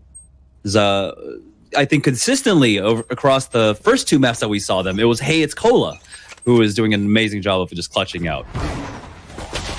Yeah. Oh. What on earth? LMU come barreling out the mid side. Stovey's able to take down Bunny. Yeah, so they're just going to book it and hook it for A site. Bunny's timings have just been so, like, it's not his fault, no, right? It's not. But it's been very unfortunate for him. Do y'all know the Benny Hill theme by any chance? Watching the entire team chase the entire team to A site was exactly that. Oh my God, Cola? Yeah, here it is. Hey, it's Cola. Right side. He's going to go to the left. Player walking around the right and box. And oh, baby, clutch it like an old Toyota Tercel. Love potion number 9 for UTD. See, Cola heard me talking shit like just a second ago. He's like, nah, watch me top frag. We're still bubbling. Yeah, that was, wow. He decimated them on that hold. That shouldn't have happened. That is also, dude, I'm very, when people say that sports are X% mental, it honestly depends on the game. But the tack shooters have really, really historically been mental. And Dallas have Bunny, what are you doing? Buddy is every jet I've played with in my pub. Just, here we go, guys. Naruto run. Dead. That's like his 3rd or 4th like moment this series. There we go. We're gonna go ahead and res Paint back into this, and Dallas now down to 2.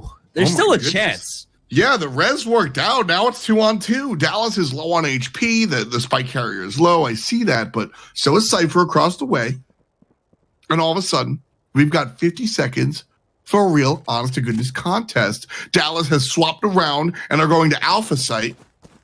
LMU will be on the scene, but it will be after the spike gets planted. We'll see the 2 players split up, one playing CT and the other playing close by. Oh, Kembo wins the fight. Paint goes down, and it's 1 player from Dallas remaining. Not peeking there. That's real cute. Pop, pop. That's 1. Pop, pop. That's 2. AJ Little is AJ Big here in round number 15. Dallas, grab it. It's double digits. Buddy, I don't know.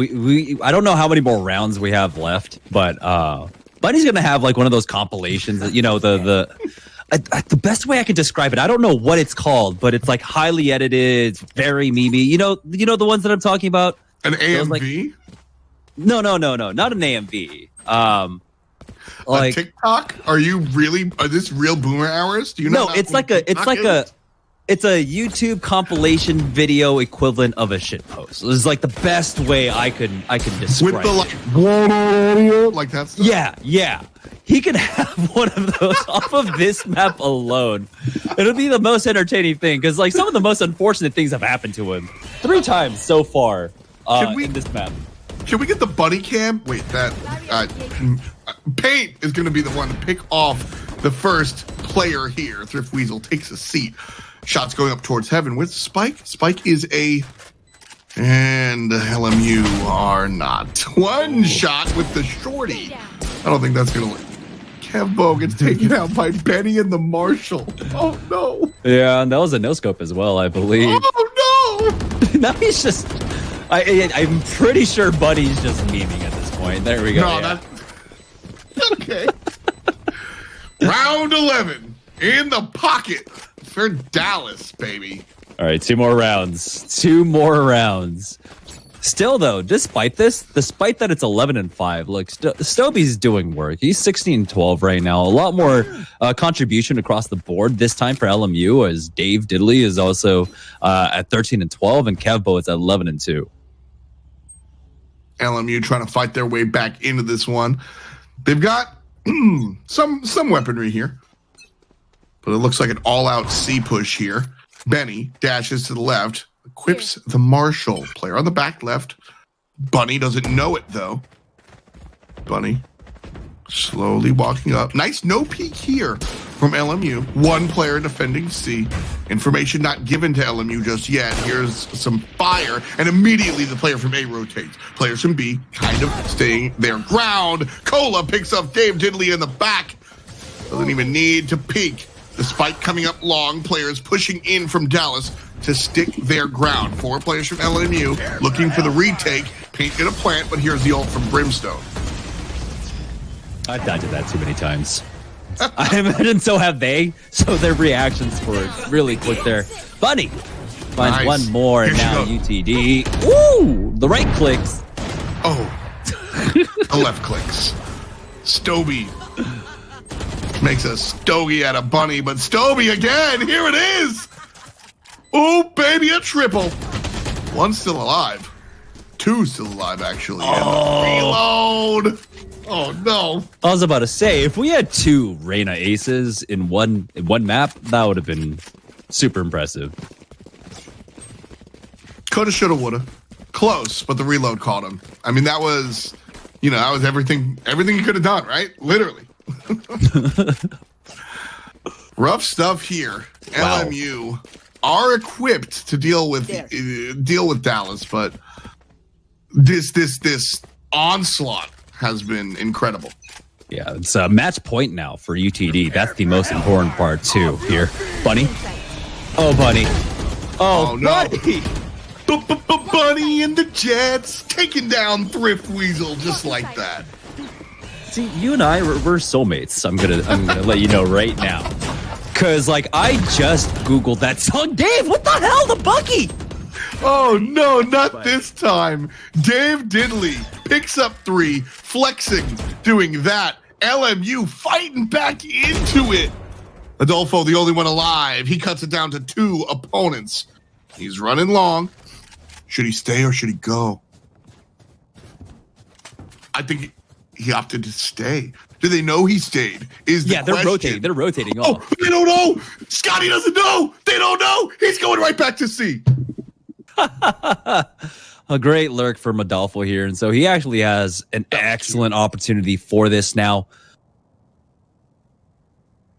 So where do you hide here as the lone player at post plant? Where do you hide?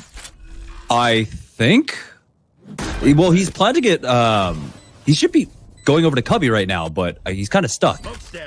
So one player is over at Garage. The other's going to be pushing from defender side spawn. No, they're both coming from Garage. Stim Beacon's going to reveal his spot. Maybe he's Stim Beacon's a corner. That would be the trick. Oh, playing inside the smoke could work out as well. This isn't his smoke either. So he's careful. Going to walk around here. Pop up. Oh, one player saw him and the other didn't. It do not matter. LMU pick up half a dozen here. And they're crawling back in. They still have to do 7 in a row just to keep this series alive and send it to a map number 3. Woof. Yeah. Still. As optimistic as I would like to try to be, Dallas have been looking completely different on this map.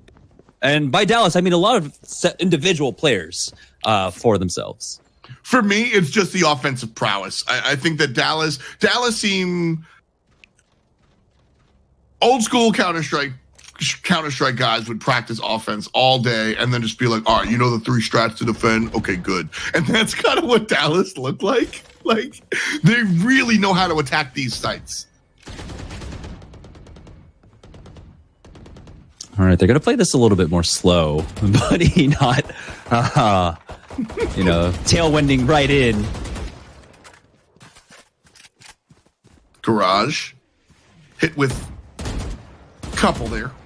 Nobody down just yet.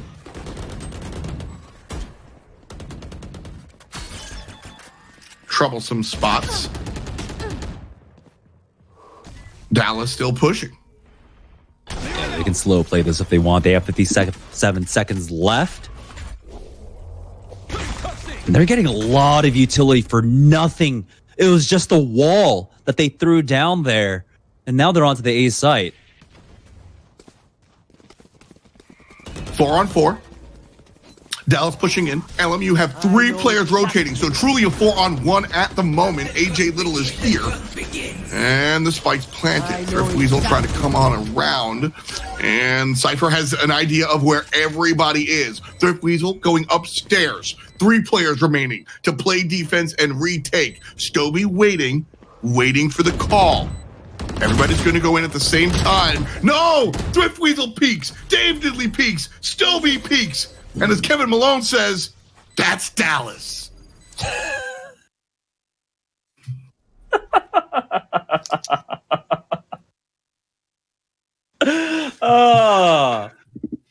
I'm so glad I get to cast with you. Like I think I've like in 4 or 5 years I've gotten maybe one office joke off. Like in 4 or 5 years.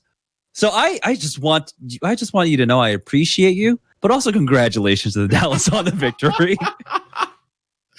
Dallas, beautifully done, takes this one in 2 maps. And like I said, honestly, I thought that LMU was I thought they were the better team coming in here. And Dallas very quickly told me, absolutely not. Because I thought that the first map that they got here was a steal.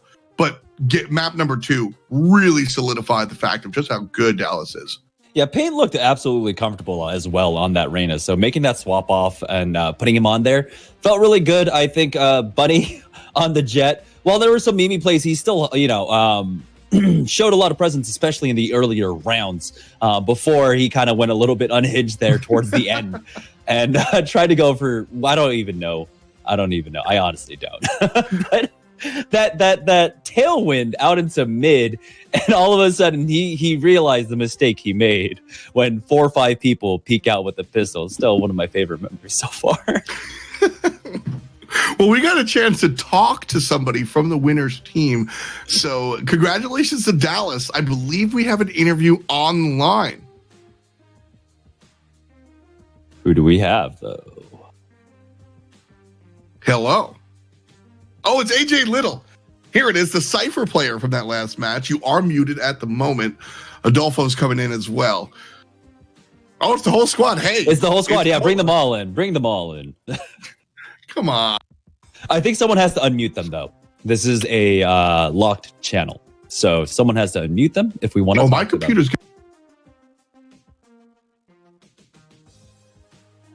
I can't hear anything. Hey, guys. Hey.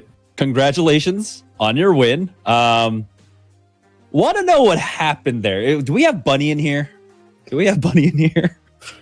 No, he's still up there. We don't know what happened with him, dog. There were a few moments where it was just, this picture was taken moments before disaster. But how did you guys feel about ultimately, of course, your opponents tonight? Because it looked like there on the first map on Bind, you guys were struggling just a little bit. What helped you kind of break through and get that first win on Bind? I guess like in the second half, it was pretty close, and then they started getting away with it a little bit. I think the momentum turned once we started winning some clutches. Like mine was super close, so if I didn't win that one, then it'd be I think 11-7. So at that point, like the momentum was on their side. And once we got the ops out and played a little bit more further back, knowing that they like to use their ults, we were able to kind of like make the game kind of our pace. All right. And when we moved on over to Haven, we saw a lot of kind of changes in terms of who was running what legend, or excuse me, I play so many games. Which agent? What was the rationale behind that? Like, how do you guys decide who plays what? It was mainly from just previous like scrims and stuff like that. Bunny on his jet pick was it was the first time, but we believed him, I guess, to come through. I mean, he mentioned towards the end of the rounds that he was a ward as from like League of Legends. But it's more like once we figured out their play style from the first game, it's just we just played around it and be able to take the win on the second. Yeah, also kind of like with Paint, he feels a little bit more comfortable on arenas. So, but they like to switch around a lot, kind of like get different entries on different maps. So, yeah, painted a lot better on this one as well. Yeah, I was going to say, it looked drastically different. He looked a lot more involved in that, especially in Haven. Okay, so let's go ahead and talk about Collegiate right now. I imagine it's summer break. We're well into June. Are you guys taking any summer classes right now? Or how is this entire Collegiate esport working out for you guys in terms of classes and trying to compete in Valorant at a collegiate level? Well, we are a new team. We formed like 2-3 weeks ago, so we haven't really had the chance to kind of transition into actual classes because summer classes and fall classes are a lot different. So we're yet to see how it's going to affect our team, honestly. Okay, 2-3 weeks. Wow. I'm actually honestly surprised by that. Your defense looked great, I would say, for the most part. And I would not have guessed it. Welcome back, F-Dot. Hey, what's good? Yeah, we're back. I have no idea what you already asked, but I do have one question to ask you guys. Hopefully it wasn't already asked. Your offense is lights out. Like, you guys, to hear that it's just a couple of weeks is pretty legit. How much you guys practice or focus on like particular approaches to each bomb site? Because that stuff looks really well regimented. Well, we've only had a few scrims so far. Like, it's usually we'll have a few hour sessions.